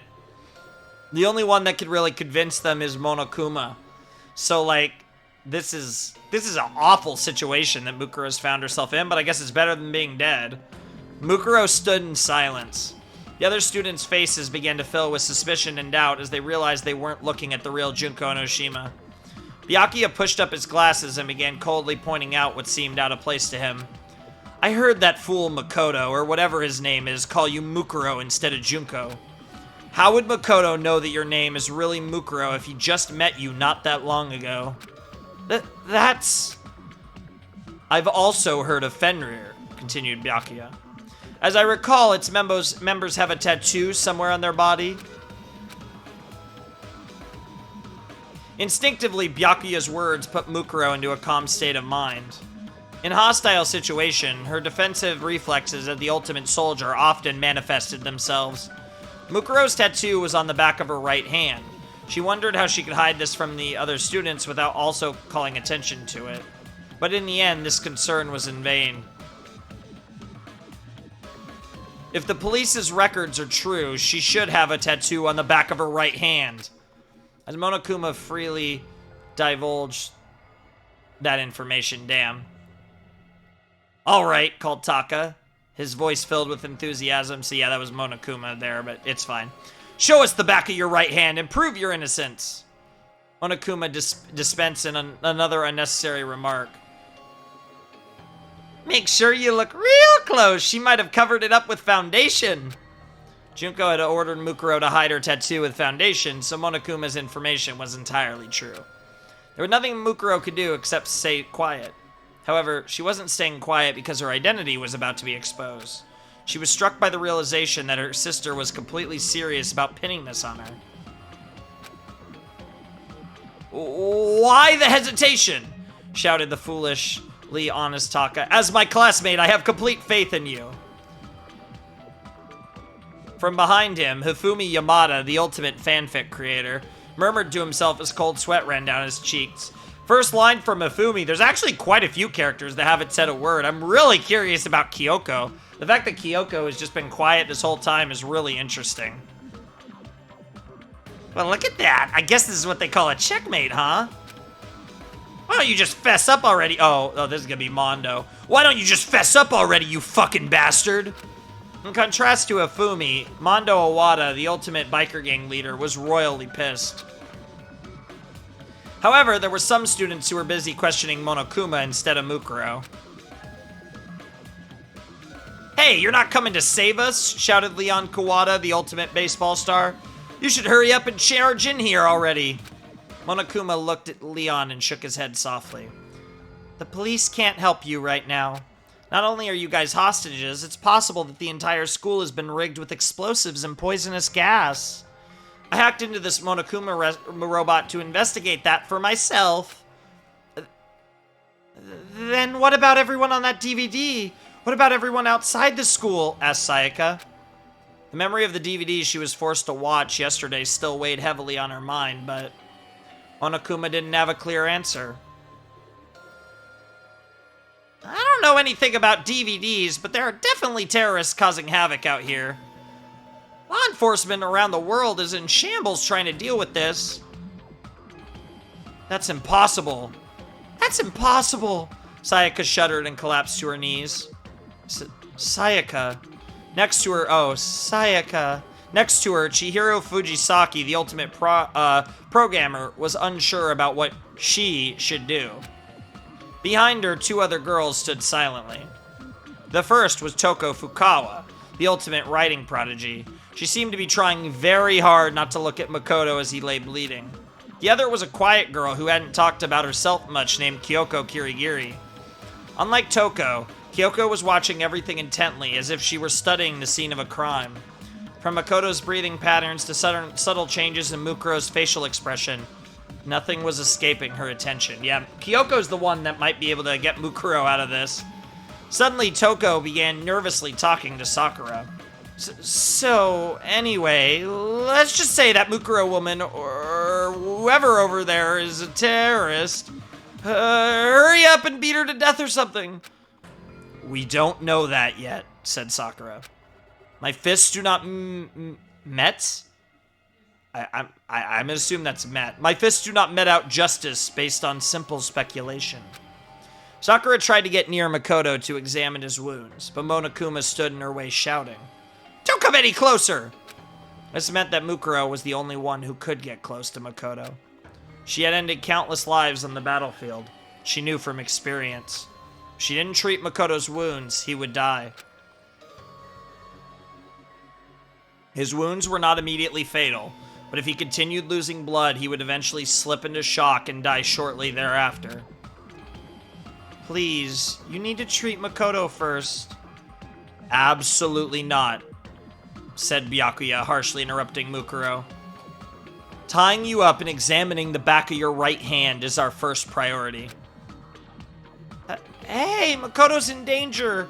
Now's not the time for that, said Aoi. See, it's hard to guess who it is, as she cast a worried glance at Makoto. She was still having trouble understanding the situation and hadn't decided if Makoto was suspicious or not.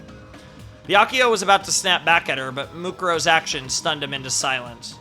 She took a deep breath and then Mukuro removed the blonde wig from her head.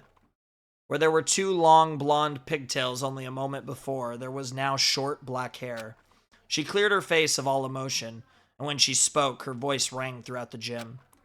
I'm not Junko Enoshima. My name is Mukuro Ikusaba. The student stared wide-eyed at her open confession. All she did was remove her wig and clear her emotions.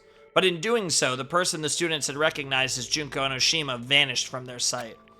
The terrorist that had taken her place continued to speak in a calm, stoic tone. I helped lock everyone inside this academy. The confession on a seaside cliff moment has finally arrived, Hifumi blurted out. It's actually really early in the story, Hifumi, so shut the fuck up. Whoa, wigs are against school regulations, Junko. I mean, Mukuro, shouted Taka. As if stirred by their cries of excitement, the other students began clamoring among themselves. Huh? So Makoto's wounds are, like, real? Does that mean that stuff about terrorists and whatever is all real, too? So everything that's happened these past 2 days wasn't a bunch of staged events? As the reality of the situation began dawning on Yasuhiro, all Leon could say to him was, shut the hell up! Byakuya just remained calm and addressed Mukuro in a condescending manner. What does your group want? If you were after money, you would have already tried to negotiate with me. Of course, I'd rather let them die than surrender to your ransom demands. Our purpose is to fill the world with despair. Byakuya scoffed at this notion and began to speak once again. I see. Monokuma said something similar. So that ideology is what fuels your terrorism? It's true, if you did anything to me, you would certainly fill the world with despair, Jesus Christ, Agami. But obviously that would be impossible for you. Aoi couldn't believe what Byakuya was saying and frowned as she muttered, how self-centered can you be? After confirming that Byakuya had no more questions for her, Mukuro looked at Makoto, whose breathing had slowed, and let her voice show some emotion. But Makoto has nothing to do with this. You can't believe what Monokuma says. What did you say, bitch? Shouted Mondo. I don't know what the hell you're talking about. You're a terrorist, just like Monokuma said. Mukuro looked away from Mondo and continued speaking. That's true, but Makoto isn't involved at all. Celeste coldly brushed her objection aside. I do not think trying to protect him will do you any good. After all, we all heard Makoto call you by your real name. That's... She had no words. There was nothing she could say to protect Makoto, even though Makoto was truly innocent. Though Mukuro was the ultimate soldier, her powers were largely limited to battle. This is really interesting, because like I said, we're getting to explore Mukuro in like this decisive moment where she kind of changes heart because of Makoto and the great person he is. But it's also really interesting. Like, it's really weird to go back to the beginning of Danganronpa and really like explore such an alternate take on events. Like, I feel like compared to a lot of the other like readings I do, I feel like I haven't stopped to just talk about this as much. I think I've kind of just been moving along and just continuing the story because I am like really invested. I'm really curious to see where this goes.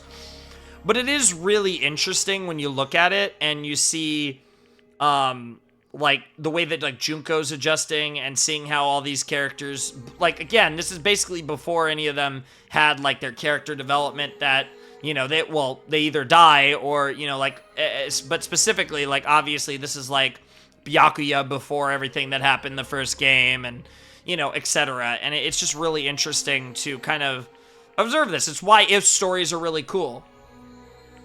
But, yeah, specifically getting Mukuro like this is really cool. Even a normal high school student could outwit her when it comes to debate and negotiation. If she were the ultimate negotiator, she might be able to convince them that their memories had really been erased. But in her current situation, if she tried to bring up their memory loss, they would think it was a desperate excuse. Even Mukuro knew that. But even if she didn't know what to say, she still knew what to do. Right now, we need to treat Makoto first. And then she started to walk toward Makoto as if nothing had happened. To the others, it seemed like Mukuro had decided to abruptly change the subject. Hold it. We will immediately take Makoto to the nurse's office for treatment. However, we must tie you up. This was Sakura's honest demand. There was no way Mukuro could accept it. If she was separated from Makoto, there'd be no telling what Monokuma would do to him. Between Mondo's hot temper and Byakuya's cold heart, Makoto could easily sustain further injuries under the pretense of interrogation. Furthermore, among these students, Mukuro knew she was the only one who had experienced treating wounds due to her time with Fenrir. After mulling that over, she narrowed her eyes and went silent. Her mind was made up. She was determined to fight her way out of here and escape with Makoto. I apologize, but I need you to fall asleep right now. As she said that, Sakura instantly positioned herself behind Mukuro. Can Mukuro take Sakura? I'm actually really curious, because these are like two of the most OP characters in this universe. They might be the two most OP characters. I mean, we actually got to experience in Danganronpa, besides the fact that she had never, had a wound or whatever, we've gotten to experience that Mukuro is OP as hell, and she just kicks everyone's ass. We saw that in Danganronpa 0 as well. We know Sakura is insane. She was completely within her blind spot. To a normal person, it would have seemed like Sakura had suddenly vanished. After moving faster than any human being could see, Sakura's equally fast hands launched a blow toward the back of Mukuro's neck. However... Sorry, Sakura, but I need to get out of here. Mukuro parried Sakura's fist with a spinning roundhouse kick. Ugh! Sakura raised an eyebrow at the unexpected counterattack. Mukuro tried to use the momentum of her kick to sweep Sakura's feet out from under her. However, Sakura dodged and instinctively struck back against Mukuro's pivot leg. But Mukuro was faster and jumped up, aiming a tornado kick at Sakura's chin. Sakura deflected the attack with one arm, then both combatants leapt backwards, glared, and charged simultaneously. Every blow they dealt was parried and countered by the other, and though they were both unarmed, the sound of their battle echoed throughout the gym. It was like a typhoon had been compressed to the size of a car and set loose inside the gym, so far they seemed pretty even. The other students were powerless to stop them. All they could do was stare at the breathtaking dance of death unfolding before them. After 10 minutes had passed, the enormous sound of one final impact rang throughout the gym. The two warriors leapt back once again and breathed heavily as they stared each other down. My mistake. Though it's only been a few days, I cannot believe I did not notice such an impressive fighter was hiding among us. In addition to the surprise Sakura felt, it was as if the battle had left her energized. Mukuro, on the other hand, looked down at her arm, confirmed it had been wounded during the battle, and thought to herself, she's strong. I don't think Sakura is even taking this seriously right now. Despite being constantly surrounded by firearms, blades, traps, and explosives during her time with Fenrir, this was the first time she had ever been wounded, and yet they're reiterating that fact to kind of further reiterate how broken Ikusaba is. Mukuro was powerless before the might of the woman known as the ultimate martial artist and the strongest woman in the world. Okay, so they are implying that Sakura is more OP than Mukuro, as OP as Mukuro is. Obviously, especially when there's no weapons involved, right? If you throw weapons into it, maybe Mukuro could beat her, but in straight hand-to-hand, Sakura is unmatched. Just as a thought, I can't beat Sakura with my bare hands alone. She had been directly ordered to kill Sakura. Mukuro would have opted to either snipe her from a distance or poison her, and yep, poison has come up. At this close range, she would need an assault rifle just to stand a fighting chance. I don't have time for this. She looked at Makoto and confirmed his breathing had grown even shallower. I need to hurry. But at that moment, she had no one to turn to for help. Suddenly, Mukuro had an idea. It was true that gaining an ally in this situation was impossible. However, she could still turn one person into her enemy's enemy. Mukuro took a deep breath before she charged at Sakura. Then she immediately fainted and charged at a different girl. Toko, who had been cowering in fear from the battle between Sakura and Mukuro in the corner of the gym. This is bad! Sakura was caught off guard and tried to run after her, but Mukuro was one step ahead and reached Toko first. Huh? Oh, why me? I'm sorry. Wait, hold on a moment.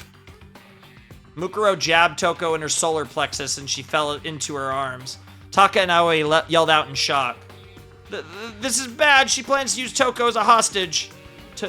Toko! In contrast to their shocked faces, Byakuya just snickered and coldly remarked, You fool. Do you really think we care if you take someone we just met a few days ago as your hostage? No, she's gonna unleash Genocide Jack.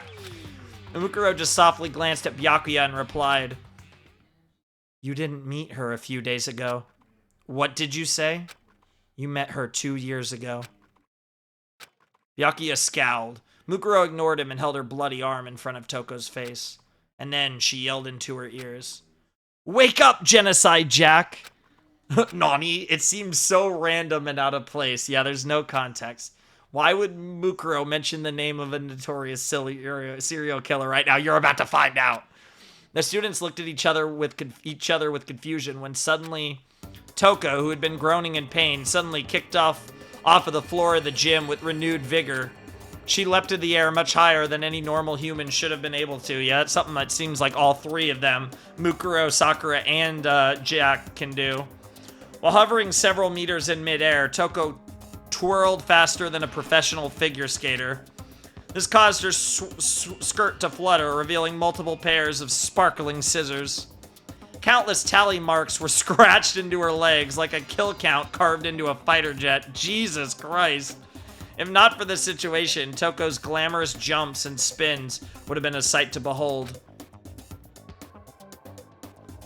Yeah, everyone's got a hidden identity in this series. The girl formerly known as Toko Fukawa cackled wildly. It's still weird how little we've gotten from Kyoko so far. Her red eyes sparkling as her absurdly long tongue flopped out of her mouth. You called for me, and so I appear. I've got a murder IOU for YOU. Toko? The situation had changed so drastically that even Sayaka, who was silent until now, spoke up. Hey, you flash in the pan. Don't treat Genocide Jack like that depressing little four eyes. That dirty girl doesn't bathe herself at all, so I gotta put in 5 times the effort to rub myself down in the shower. Eek! Toko's sudden change in personality sent the students clamoring among themselves. Hey, Leon yelled. What the hell does that mean? Monokuma just shook his head. There are some things even I don't understand. The students continued to panic at the strange turn of events. This is so weird, but I'm here for it. Toko, now calling herself Genocide Jack, took out a set of scissors from under her skirt and snipped them with glee as she looked around the gym. Huh? Man, it's been a while since I've got to stretch my legs. So what were you guys gonna do here at the gym while I was snoozing away? Have an orgy? Oh my god, Jack. I understand. I totally understand. You guys need me to cut up your clothes so you can feel even naughtier. Yeah, right. Why the hell would I do that for you dumbasses? My scissors are only meant for cutting the supple, tender flesh of adorable boys. Genocide Jack was causing a ruckus, but when she saw Makoto laying on the floor, she tilted her head once again. Huh? Big Mac, you're like totally about to die. What's the deal? Did the world fill you with so much despair that you all came here to commit mass suicide? That's so hot. But why are you starting without me? Of course she finds that the idea of mass suicide hot. Toko, get a hold of yourself. Genocide Jack ignored Aoi and let her emotions run unchecked, jumping and dancing with excitement as she held her scissors. Ah, jeez. I wanted to stab Big Mac's side myself. This spot right here where the ribs are kind of showing already. He's not even screaming right now, though. What does that mean? Oh, well. Maybe I could just get used to this feeling of alienation and stealth. I have no idea what's going on anymore, bro. This is all the aliens' fault, man! Yasuhiro buried his head into his arms, but no one was paying attention to him, damn. The students' attention was entirely focused on Genocide Jack.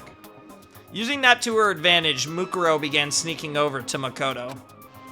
As she cautiously picked him up, she confirmed that his body temperature was starting to decrease.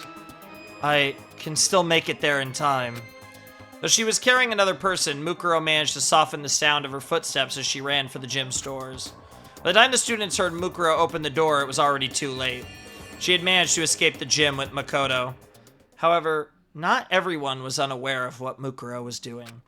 Monokuma saw her movements out of the corner of his eye, but chose not to tell the students. And one other person, Kyoko Kirigiri. She saw Mukuro carry Makoto away, but did not inform the others as she watched them leave in silence. Yeah, because she's so good at reading people that she believed Mukuro. As everyone wrestled with their own personal thoughts and speculations, Hope's Peak Academy began walking a path towards a completely different chaos. Holy shit! This is crazy. Yeah, we're gonna definitely bookmark this. I don't know how long we've been going, actually. I think it's been about an hour and a half, which would be a short episode. I kind of want to take a peek. Okay. I'm debating if I want to continue or not. God, I have no idea how long this story is. We're on page 233.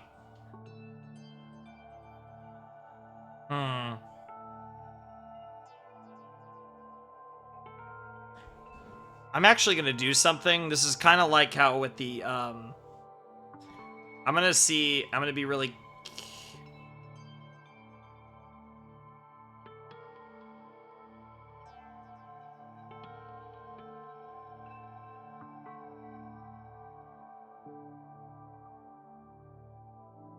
I just want to check something and see if I can figure out how long this story is.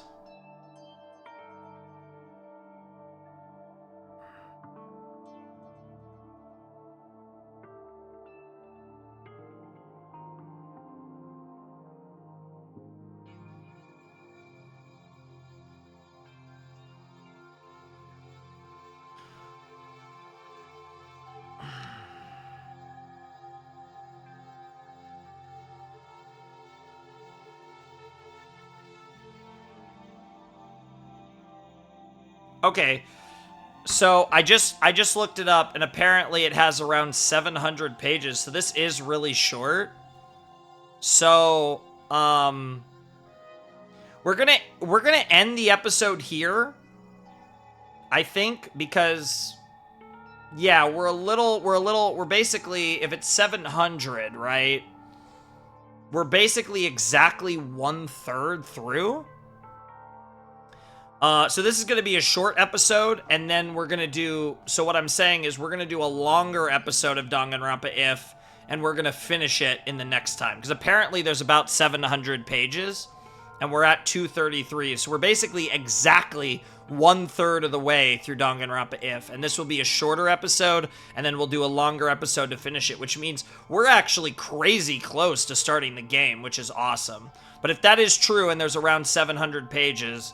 I think this is as good of a place as we're gonna get to stop. I probably should... You know what? No, let's actually keep going. If there's around 700 pages, let's try to get to around 350. Let's try and find a bookmark that's close to halfway. So let's keep going, actually. With Makoto on her back, Mukuro took several trophies from the gym entrance hall, and after passing through the door leading to the hallway, she jammed the trophies through the door handles.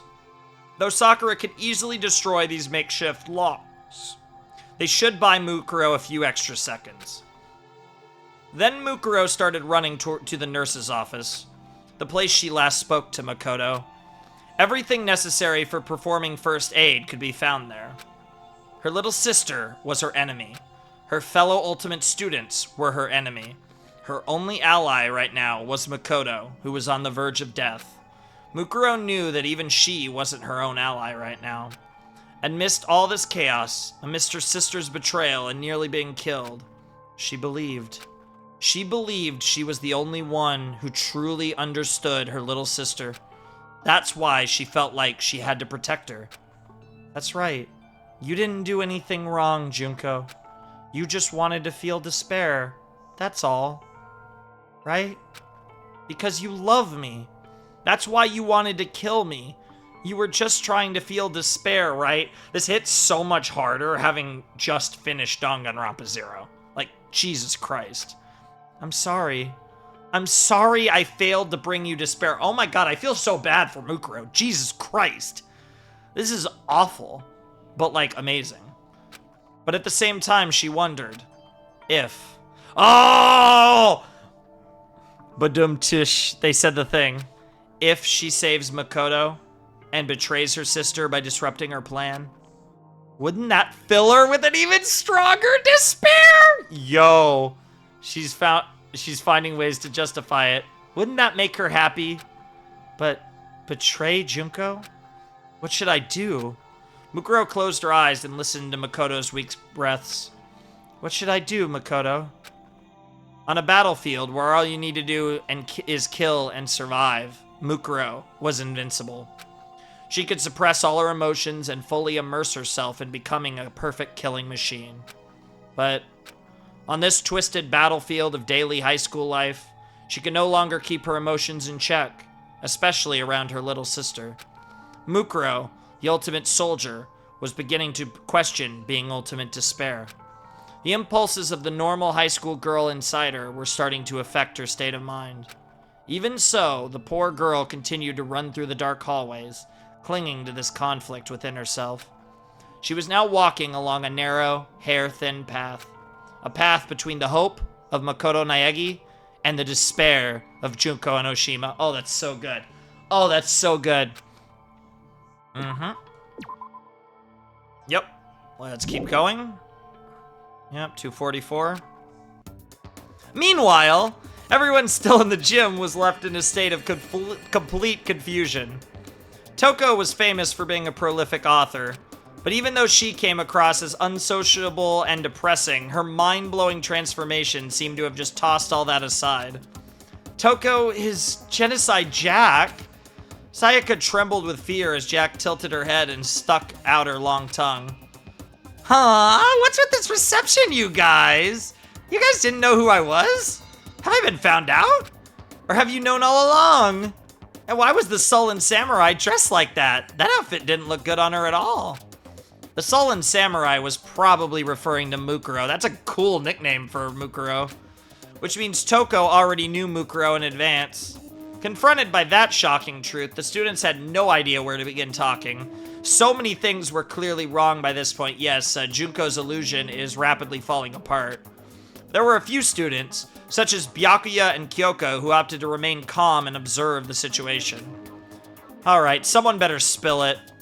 Who gave Makoto an extra mouth to feed? What the fuck? I don't care if you want to stab him or slice him. I just can't forgive whoever put that ugly-ass hole in Big Mac's side. Toko, no, Genocide Jack spun her scissors in her hands. Yeah, she does find Makoto cute. He might not be Byakuya, but she does like Big Mac. As she spoke, her emotions and facial expressions constantly changed. Even without the threat of her scissors, she exuded an aura of danger that made her unapproachable. The flank steak of a young boy like macaroons is like a bluebird that pops out a golden egg. That is so disgusting sounding. Thankfully, she's talking about killing. That actually makes it somehow less disgusting, but it's still like, what the fuck did she just say? If you would have just let me handle it, I would have killed him so good. Even Twiddle and Middle would be eager to die. I don't even know what that means. But poor my cutie's heart and soul have been stomped on by such a sloppy kill. That actually sounds pretty exciting too. But I decline. Toko, you're not making any sense. What in the world happened to you? Genocide Jack answered by pointing her scissors at Aoi. What happened to me? I got bored, that's what. That sourpuss locked me up a few days ago, but when she went unconscious, I thought I'd finally get to do my thing. But I woke up for all this. My cutie's soaked with blood, and I've got no clue what's going on. It's so damn confusing. All I can do is laugh. Yeah.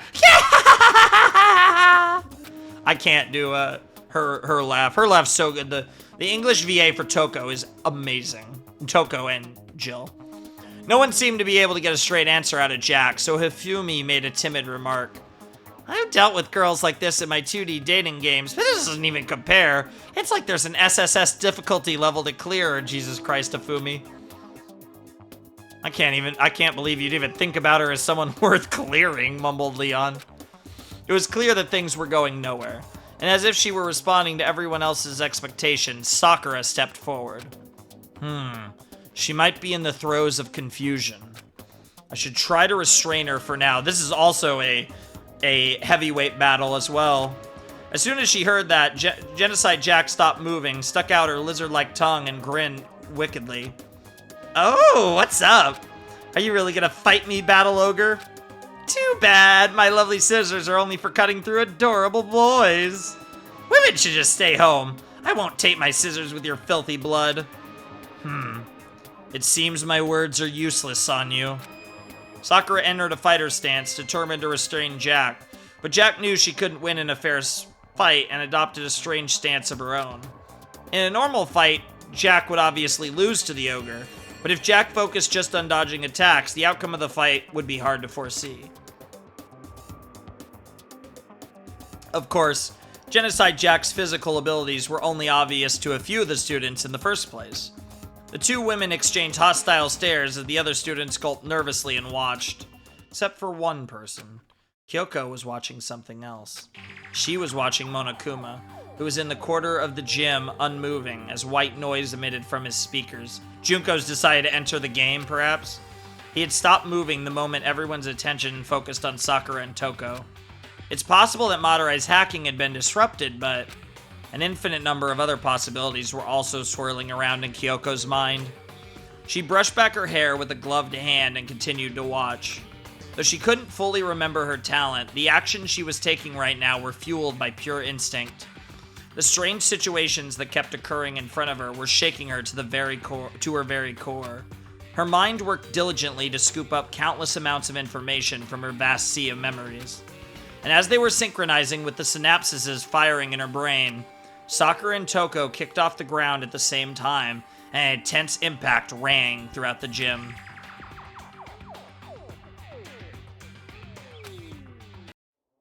Oh Jesus, the blood.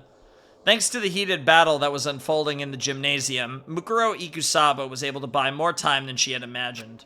As soon as she entered the nurse's office, she rummaged around for medical supplies and did what she could to stop the bleeding.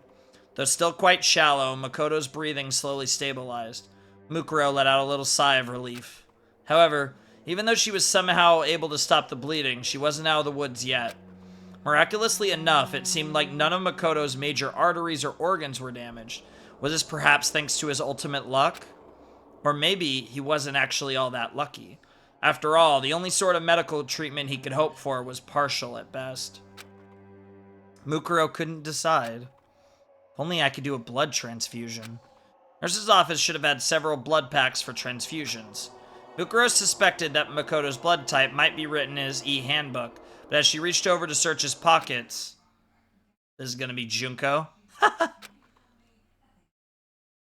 I see you're reaching for a sleeping boy's clothes. What in the world is about to happen next? Adults can keep playing, but you kids better press the B button, okay? Yo. God, I love Junko. I think this is Junko. I don't even think it's Monokuma. It could be Monokuma, but I think it's Junko herself. Oh, it is Monokuma. Okay. Mukuro turned toward that familiar voice and saw Monokuma standing before her. You're all alone with Makoto right now.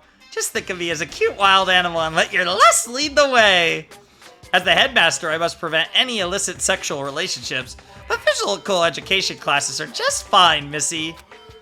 Though he looked just like the one that was at the gym, it was clearly a different Monokuma. Multiple Monokumas have been placed throughout the entire academy, so it wasn't a stretch for him to suddenly appear out of nowhere. Regardless, the same person was controlling all of them. Mukuro had been wary of Monokuma attacking her while she was treating Makoto's wounds, but his appearance at this particular moment seemed to take her by surprise. Junko? Asked Mukuro cautiously. Monokuma tilted his head along with his entire upper body inquisitively. Junko? Who's that? Junko? I've never heard of that country before. No more jokes. Answer me, Junko. You were planning to kill me earlier, right? Junko this, Junko that. What's your problem? I'm telling you I'm Monokuma. You must be a big disappointment if you can't even remember something like that. Jesus, Junko. You're not just a disappointment as a person. You're a disappointment as a sister, too. You're too skinny, and your brain is nothing but muscles, and your personality is just unbearable. I'm sorry, said Mukuro. She didn't need to apologize, but hearing her little sister call her disappointment yet again was enough to make the ultimate soldier recoil. Yeah, I bet. It's tough when your little sister Junko, I'm sure She finds ways to make you feel sorry for disappointing her. Because she is a goddess, after all. Monokuma ignored her in her current situation, climbed on top of Makoto's barely breathing body, and began poking his cheeks. So, what are you gonna do with Makoto now? I'm really interested in human mating habits, you know? What are you? Asked Mukuro before trailing off. Monokuma lowered his tone and began whispering into her ear. Makoto's a pretty nice guy, huh? He even sacrificed himself to save you. He's so generous that it's actually hopeless. He's not dead yet, insisted Mukuro. Despite her firm tone, she couldn't hide the fear lingering in her voice. That's the most disappointing thing about you. You can't even say, I won't let him die. I won't let him die, Junko. Mukuro could barely get a word in as Monokuma erupted into poo-hoo-hoos and ah-ha-ha-has and continued to torment her. As if you could do that. Too bad, no regrets. See you tomorrow. I love it because Junko is just like, fuck it, let's roll with it. Like, I didn't see any of this coming. This is delicious. This is delicious. Let's go. It's all because Makoto was the first person to smile at you. You, a disappointing, depressing, unladylike, inhuman killing machine. Despite denying that he was Junko, Monokuma began speaking at length about Mukuro's past. This contradiction was very much like Junko, and Mukuro was so shaken that all she could do was watch the bear prattle on and on. Only the fit survive in this world. The only thing that kind-hearted people can do is die, you know? As proof, you're gonna watch Makoto die really soon. He won't die. Mukuro's tone of voice had become irregular ever since she took off her Junko wig. Aside from her conversation with Makoto, everything she said as Junko was from a script that her sister had written. But now there was no script for Mukuro to rely on anymore. Mukuro was treating Monokuma like she would treat her own sister. If the other students saw her acting so weak, they'd never believe she was the same person who fought Sakura in the gym. And not just that, if anyone from her mercenary past could see her now, her stark change in attitude might make them think she was someone else entirely. So yeah, she's basically a different person when she's not involved with Junko. Mukuro continued to rail against Mukuro, and, you know, she could follow scripts well, even if Junko doesn't think so, but yeah, Junko just gets a different side of her. Monokuma continued to rail against Mukuro. Hot? Nope, he's gonna die. I know it's sad, but you just have to face the facts. Monokuma wriggled his limbs and danced around and then pointed right at Mukuro's face. Because Makoto is going to die by your hands. Huh? Infighting among the terrorists. The big bad terrorist silences the weak-willed Makoto before he can leak any information. Doesn't that happen all the time? In the end, all the desperate things you said in the gym turned out to be lies you told just to escape. Boo-hoo-hoo-hoo. Mukuro frowned at Monokuma. You can't do that, Junko. I won't let you do that. As she blurted those words in a trembling voice, Mukuro was gripped with confusion about what she had just said. Am I defying Junko right now? Why? It was a strange feeling. To Mukuro, it was like she was standing on the ledge of a tall building and imagining what would happen if she jumped. A destructive feeling, akin to holding a friend's baby and wondering what would happen if you tripped and fell. Jesus Christ, what a thought! Before she knew it, fear and anxiety had suddenly taken control of Mukuro's heart.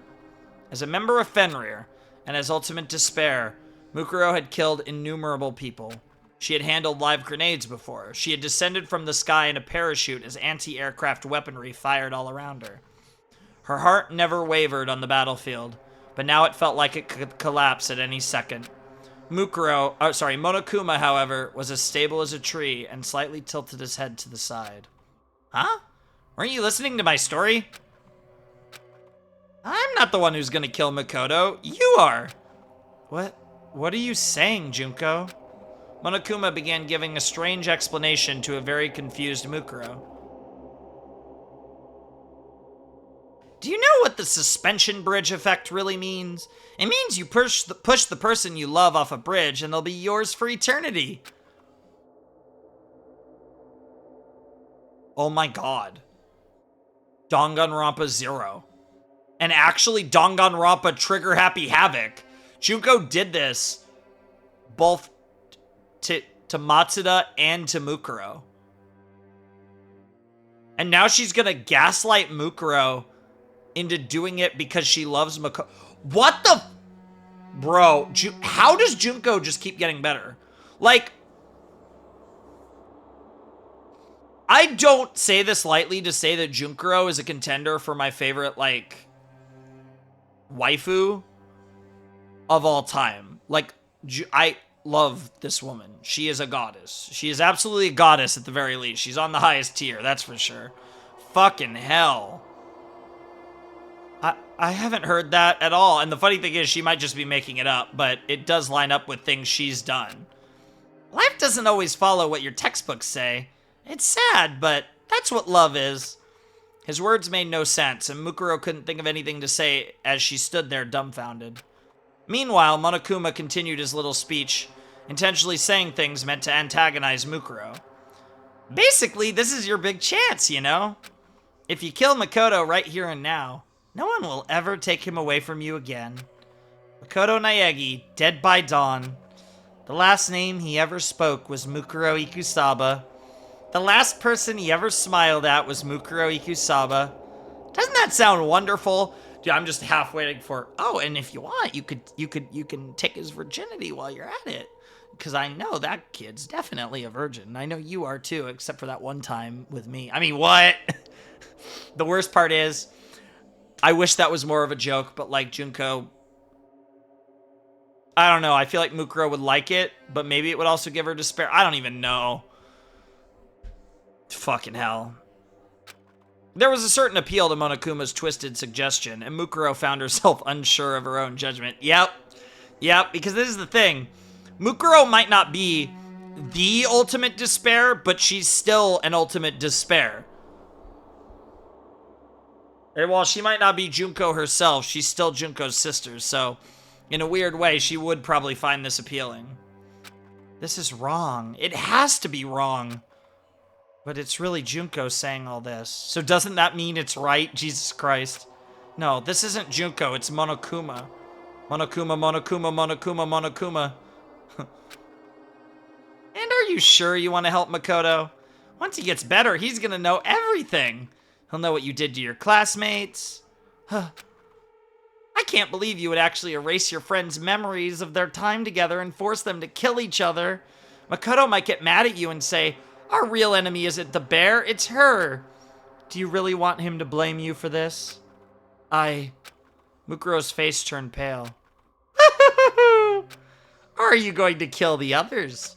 If everyone except you and Makoto dies, you'll be able to spend the rest of your school life together. Oh my god. Junko is playing Mukuro so hard. Mukuro was supposed to be this disposable piece, and now she's adjusted and Mukuro's the main character. And it's literally in line with the game actually having Mukuro as the main character, or this story having Mukuro as the main character. This is amazing. We can't hold a class trial with only 2 people. It might be a good idea for you both to live the rest of your lives in this academy forever. No, that's wrong. And what are you gonna do if his memories return? It's not like you were dating Makoto or anything. You were just watching him from afar the whole time. Man, you're so shy. You can shoot people's hearts and brains no problem. You can't even woo some stupid boy into liking you. Do you want to know who Makoto had a crush on before his memories were taken away? You would think it's Sayaka, but I guess you never know. It could be Kyoko. It could be someone else. Mukuro trembled as Monokuma continued pressing the issue, gradually loosening the screws, keeping her heart secure. So Mukuro chose to pretend she didn't hear anything at all. All emotion vanished from her face, and she looked silently for Makoto's e-handbook. If you're looking for his blood type, it's not written in the handbook. Mukuro's face turned pale. Within 5 seconds, her plan to ignore Monokuma had already failed. But since your headmaster is made up of 50% kindness, I'll tell you anyway. Makoto's blood type is B.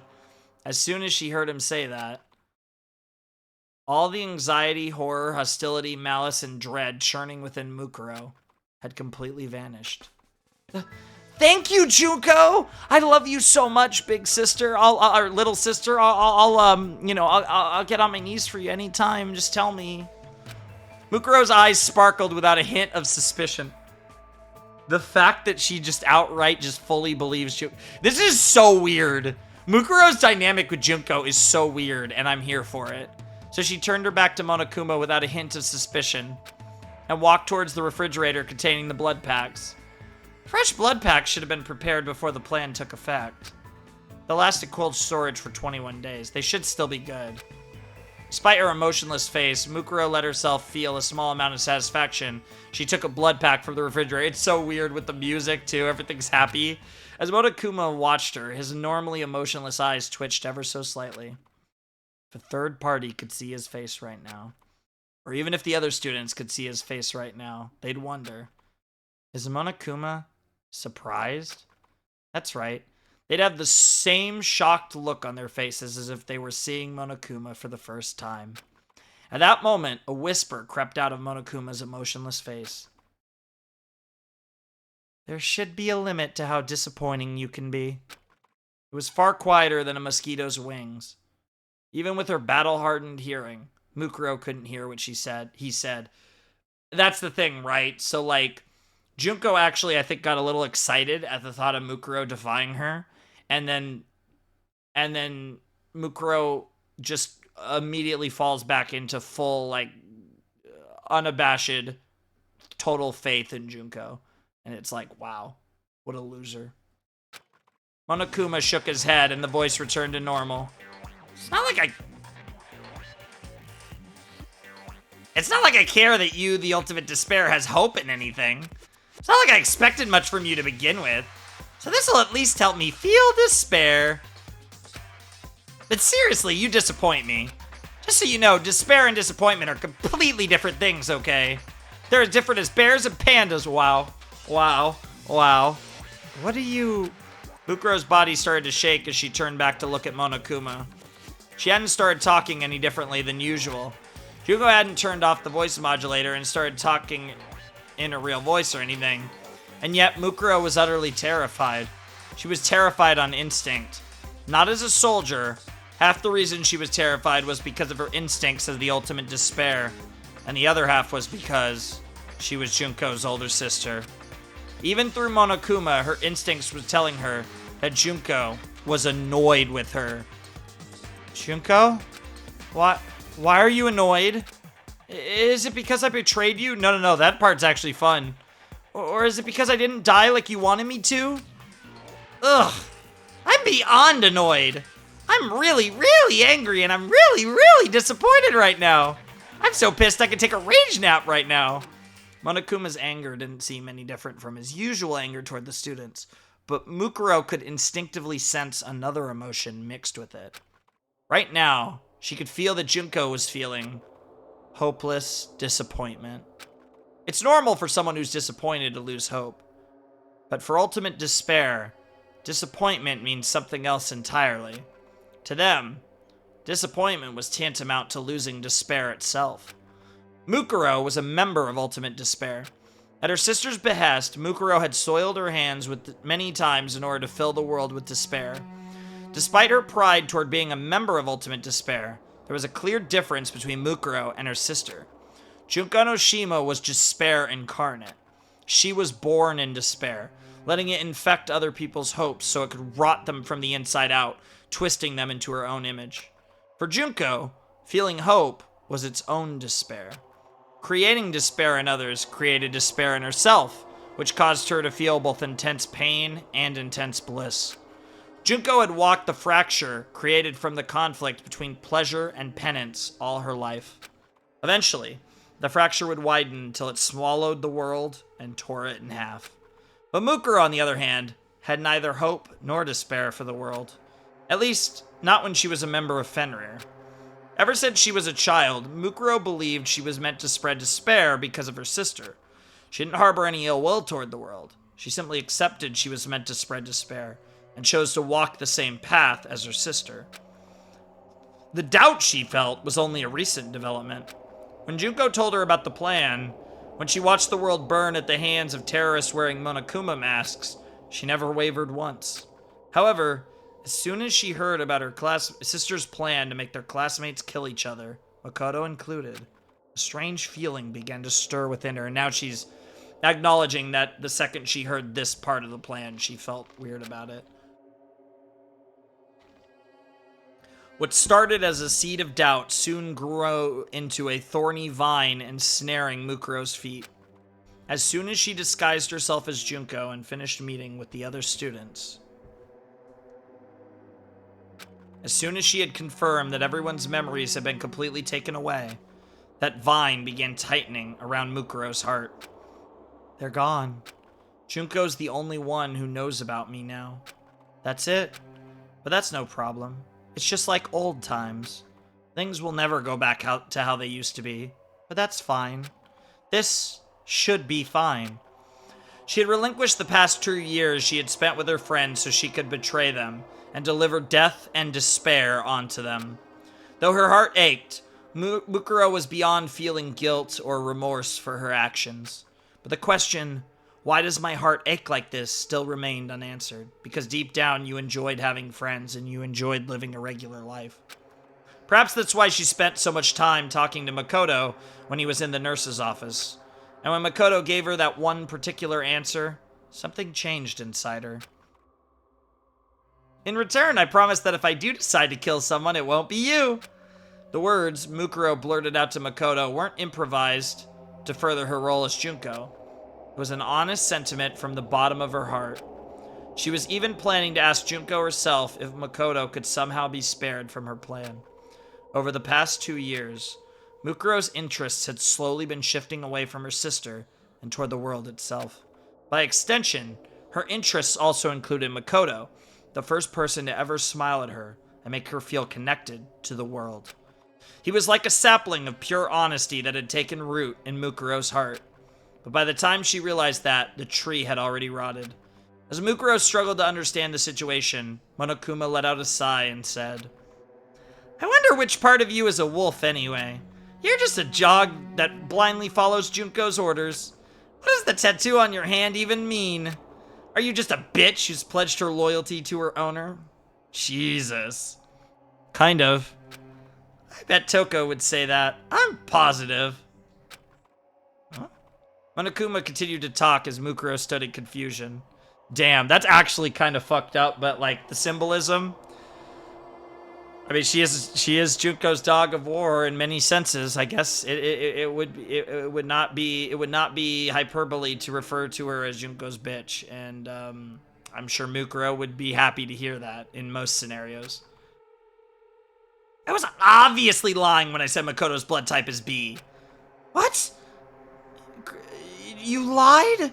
Junko, a normal person would have been suspicious. I never thought you'd actually believe me just now. I must have misplaced my eyes because I totally did not see that coming. Not even with my ability to predict the future. Yeah, Danganronpa 0. How shocking. Jeez, I'm about to start crying my eyes out like some sort of robot cat. Seriously. It's gonna be okay, Junko, said Mukuro. I know our plan kind of fell apart, but I'm still on your side. Are you feeling all right? Because I'll do anything. And see, now she's back to like the oh my god. Mukuro is so fucked up and complicated. Snap. A harsh sound came from Monokuma's mouth. That sound was one of my circuits overloading. It's been so long since I felt this angry. Meet me on the roof of the school. I'll smash out all your baby teeth. Monokuma started shadowboxing in front of Mukuro, who remained frozen in place, clutching a blood pack in her hand. She still looked confused, and Monokuma threw up his arms in frustration. You're so disappointing, I can't even predict it anymore! Rawr! A threatening roar burst from Monokuma's mouth as he leapt at Mukuro with his sharp claws extended. At that moment, her face became completely emotionless. It was not a conscious action. The defensive instinct she honed during her time with Fenrir temporarily suppressed her emotions as she countered Monokuma's attack. Mukuro grabbed a nearby IV stand and used it to parry Monokuma's claws. However, Monokuma's claws seemed to be made with a special alloy and easily sliced the bar in half diagonally. But instead of following up his attack, Monokuma continued talking to Mukuro. I guess you're not much of a disappointment when it comes to fighting. In fact, if you were so pathetic that you died from that single attack, that would have been interesting in its own way. Right now, you're just incompetent at everything. I'm sorry, said Mukuro. I couldn't help blocking your attack, but there's no way I can fight you, Junko. After all, I'm all you have. I'm the only one who understands you at all. Mukuro's words were riddled with endless dismay. The contrast between her usual stoic self and the way she was acting now was so stark, people might assume she had multiple personalities. However, Monokuma just quietly stared at her. He was perfectly still, as if all his functions had powered down completely. But Mukuro continued to share her feelings. There's no way I can just leave you alone. And then Monokuma broke his silence, but at that moment, a monitor in the nurse's office lit up, displaying a girl's face, Junko and Oshima. At the same time, a voice completely unlike Monokuma's began to play from the speakers. Hey, Mukuro. Junko! It had been several days since Mukuro had heard her sister's real voice. Though her face remained motionless, excitement sparkled in her eyes. However, that shine immediately dulled. I'm grateful to you, Mukuro. I mean it. Oh, God. I'm terrified. When Junko says something like that, Junko's voice emanating from the speakers sounded very gentle and kind. Junko? I'm really sorry. I said so many mean things to you. I even tried to kill you earlier. I was about to make you do something horrible just now. Even though I know about your feelings towards Makoto, I don't... Yeah. Mukuro's like, this isn't my sister talking. You don't have to force yourself. Even if you didn't notice, it was totally obvious to anyone looking at you. You never cared about the class photos. When Makoto said he was going to take one, you made sure you were facing the camera, and that's the photo, that's the photo. We've seen that photo from the last case of Danganronpa 1. And then Junko and Oshima, the ultimate despair, flashed a smile. A pure, sweet smile. On the monitor, she looked like a normal high school girl teasing her older sister. And yet, Mukuro could feel despair and anxiety encasing themselves around her. I always thought you should have tried hard to take pictures with Makoto. But I guess that's what makes you so disappointing. Still, even though you're disappointing and annoying, I still love you. And the funny thing is, I do believe her. Like, Junko, in the same way that she legitimately loved Matsuda, she legitimately loves Mukuro. I believe that wholeheartedly.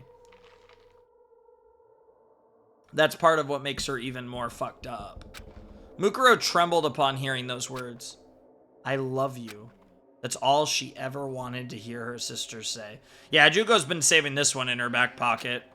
Mukuro believed, no matter what Junko said, she believed she really loved her. She believed she was the only one who could truly understand the despair known as Junko and Oshima. She was naive.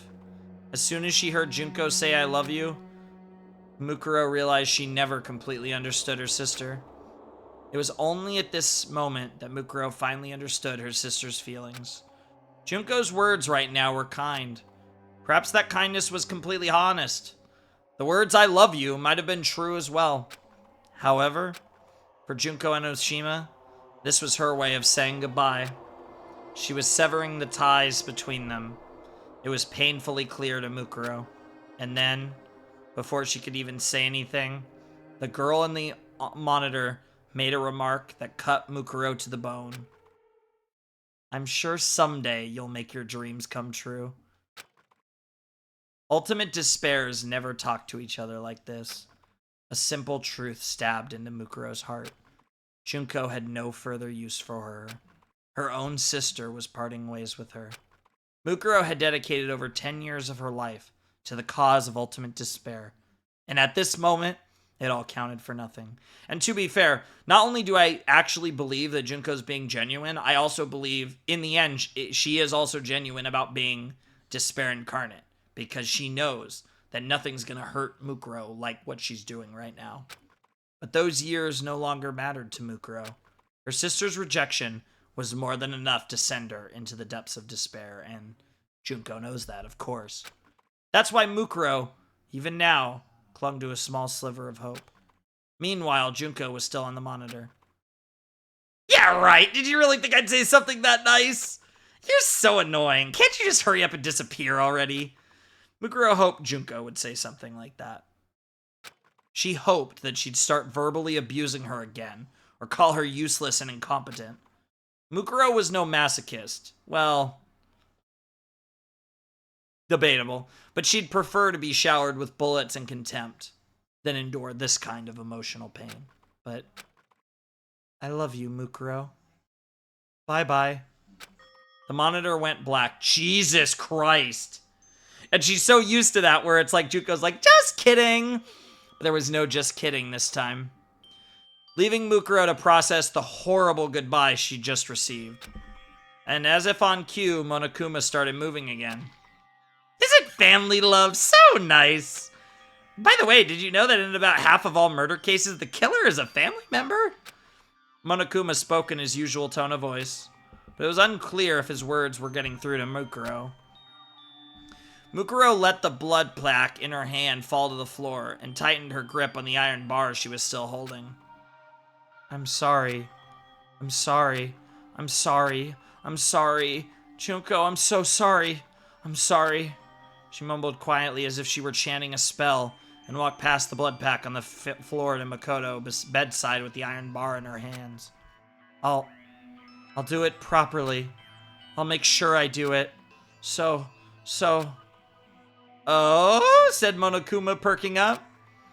What are you gonna do properly? What are you going to properly do to Makoto with that big, thick rod you got there? Oh no, Makoto's about to get pegged. Are you gonna do him? If he wasn't, like, almost dead, that'd be kind of hot, but, you know. Or are you gonna do him in? Either way, I'm starting to feel some heart-throbbing excitement.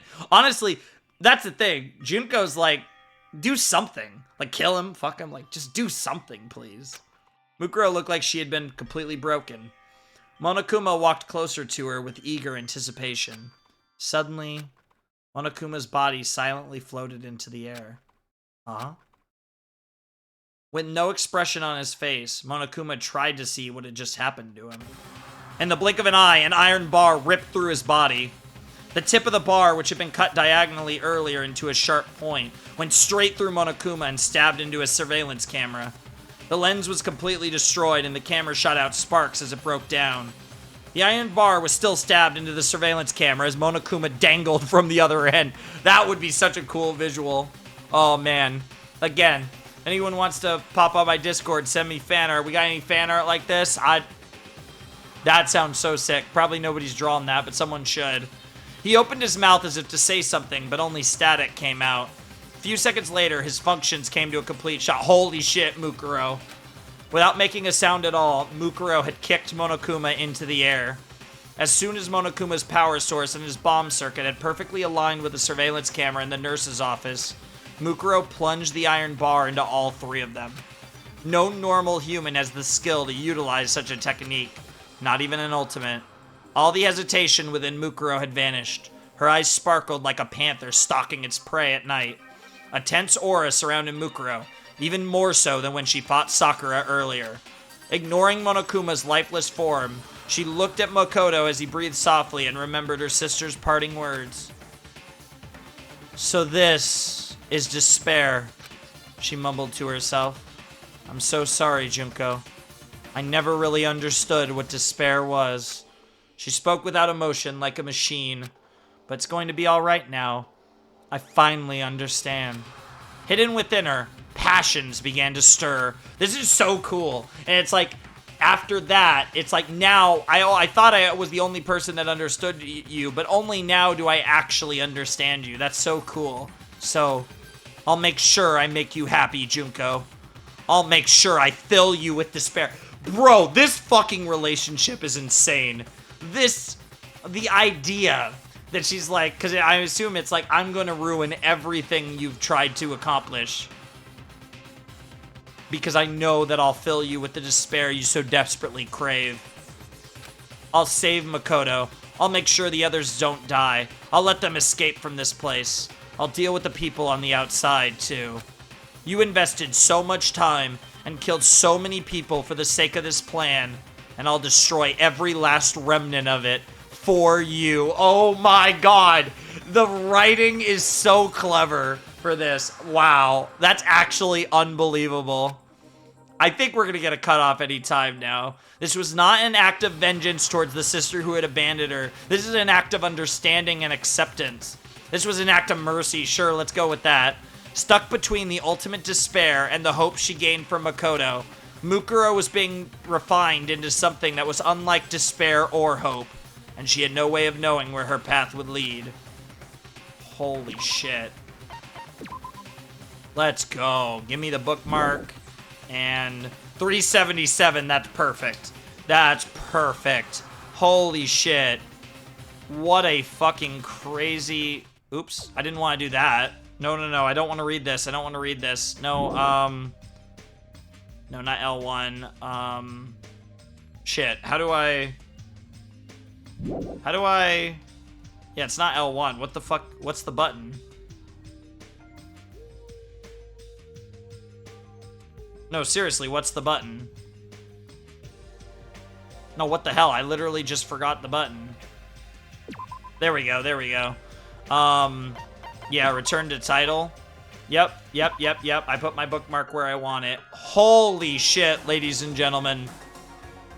Boys and girls, everyone else here. That was, we're just gonna say, the first half of Danganronpa IF, the Button of Hope and the Tragic Warriors of Despair. We'll have to see if it's, we'll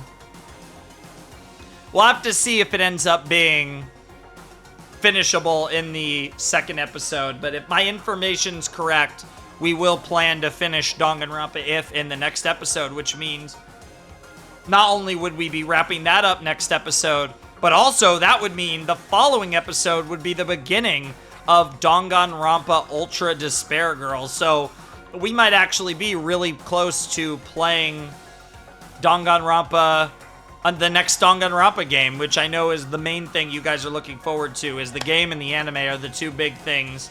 And I was surprised that Danganronpa 0 took 8 episodes, but the fact that Danganronpa IF looks like it's going to be 2 episodes is lovely. Assuming we're halfway through the story, I really don't know what this ending's going to be. It doesn't feel like we're that close. It doesn't feel like it could end in another session, but if that does end up being true, I am really excited to find out what happens in the second half, and if Mukuro succeeds in tearing apart Junko's plans and giving Junko the despair she so desperately craves. But yeah, no, like, this kind of set up, like, Mukuro, and we got to see, like, Mukuro grow into the character that she would become, and that was so fucking cool. I loved this, and, like, there's honestly, there's a surprising amount of nuance to Mukuro Ikusaba, too, right? Because there's a lot going for her, and it all comes down to the fact that she loves her sister. Like, that's really what her whole character boils over to. But she's kind of never really been able to fully... She's kind of lived in a state of almost ambivalence to everything except her sister. And that's really what she's embraced, is her sister. And in the process, you know, because her sister is despair incarnate, she's embraced that ultimate despair. Yet in reality, because her sister was everything, she never truly understood despair for most of her life, which is one of the reasons why I'm sure Junko sees Mukuro as such a disappointment. So now we get to this where, in a weird way, Mukuro might finally make Junko proud by ruining everything Junko has ever done and giving her a taste of true despair by being thwarted by the person that she saw as being an utter disappointment all along. So, like, that's just perfect for everything around. Like, I'm not gonna lie, I've been getting Mukuro through supplemental content like Danganronpa 0 and now this IF story, But I'm not gonna lie, Mukuro Ikusaba is one of my favorite characters in the Danganronpa universe. Like, obviously, Junko's queen, and nobody can, you know, Nagito's probably the closest to Junko, but Mukuro is growing way up there so fast. Like, everything I get with Mukuro is amazing. Like, I would say Mukuro is probably going to be, like, there's a good chance that she's, you know, creeping into my top 5 or getting close to my top 5. Because, you know, I love Byakuya, I love Nagito, obviously Junko is the GOAT. But, like, I'd have to really think about it, because Mukuro is amazing. And the more we get from her, whether it's an if story, an alternate telling, or, like I said, the stuff with her in Danganronpa 0 was great. There's a lot of characters in this series that I absolutely adore, but Mukuro absolutely has to be one of my favorites, and I am just so into everything we get with Mukuro. It's so amazing, and I can't wait to see how this story ends and to see if Mukuro succeeds or fails, you know, because I mean, given this is an if story, I could see it going either way. Honestly, given this is Mukuro's story, I feel like she is going to succeed, but I wouldn't be surprised if she finds a way to pull it off, and if she does, that would be amazing, and I'd just love to see, like, how Mukuro feels at the end of it, Junko's reaction to it. Maybe they somehow end up dying together. I feel like I could maybe see a scenario where both Junko and Mukuro die together, and, yeah, this is fantastic, so what a great, fun thing, and the fact that, like I said, there's a good chance we'll be able to wrap this up in the next video is awesome. I kind of expected that this would be like 4 or 5 episodes. I expected this to be shorter than Danganronpa 0, but I didn't expect us to be potentially doing this in 2 episodes. So if that is the case, I'm really looking forward to that. In fact, I'll probably finish it tomorrow, but if I have the time, I might even try to finish it tonight. Because it's 8:30, I'm probably going to have dinner in a bit. I'm going to take a shower, and then I'm going to record some other content that I'm going to need sooner, because this is being recorded on Saturday night, and I think you guys will see this video on Wednesday, Saturday, October 14th, and I think you'll see this on the coming Wednesday, so I'm not really that far ahead in regards to this, but I do want to start getting ahead in Danganronpa again, because I was always, like, way ahead with would be quite a bit ahead with the gameplays stuff.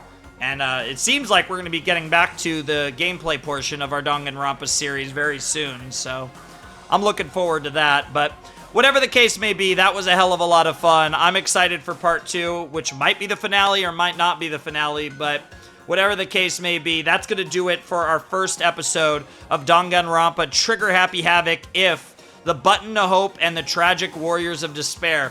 That title is so long, I'm not sure if I'm going to put that in that whole thing in the title. Maybe I put the really long subtitle and just cut out the Trigger Happy Havoc part. I don't know.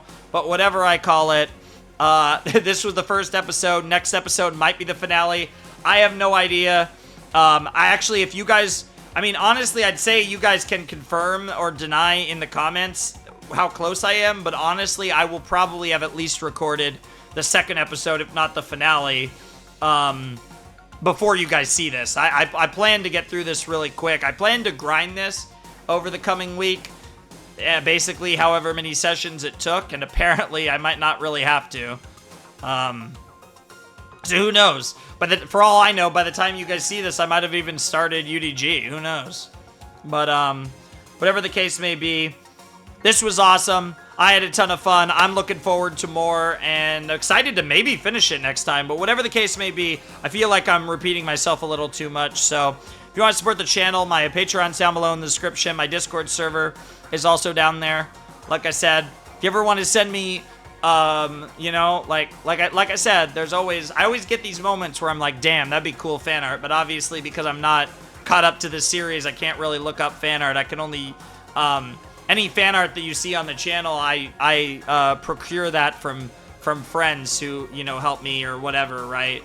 So I can't, but yeah, I'm really excited to see where this series goes, honestly, and it starts with this if story, which obviously is not a canon event, but it does give you a lot of interesting characterization and learning more about these characters, especially Junko and Mukuro, which, again, are 2 of my favorite characters, so Or Mukuro's quickly becoming one of my favorites, and Junko is obviously my favorite, so. Anyways, without any further ado, it's time for me to bid you adieu. The Flamin' Shark signing out. Hope you all have a wonderful, fantastical day, and I'll see you next time with another video. Thanks for watching. Peace.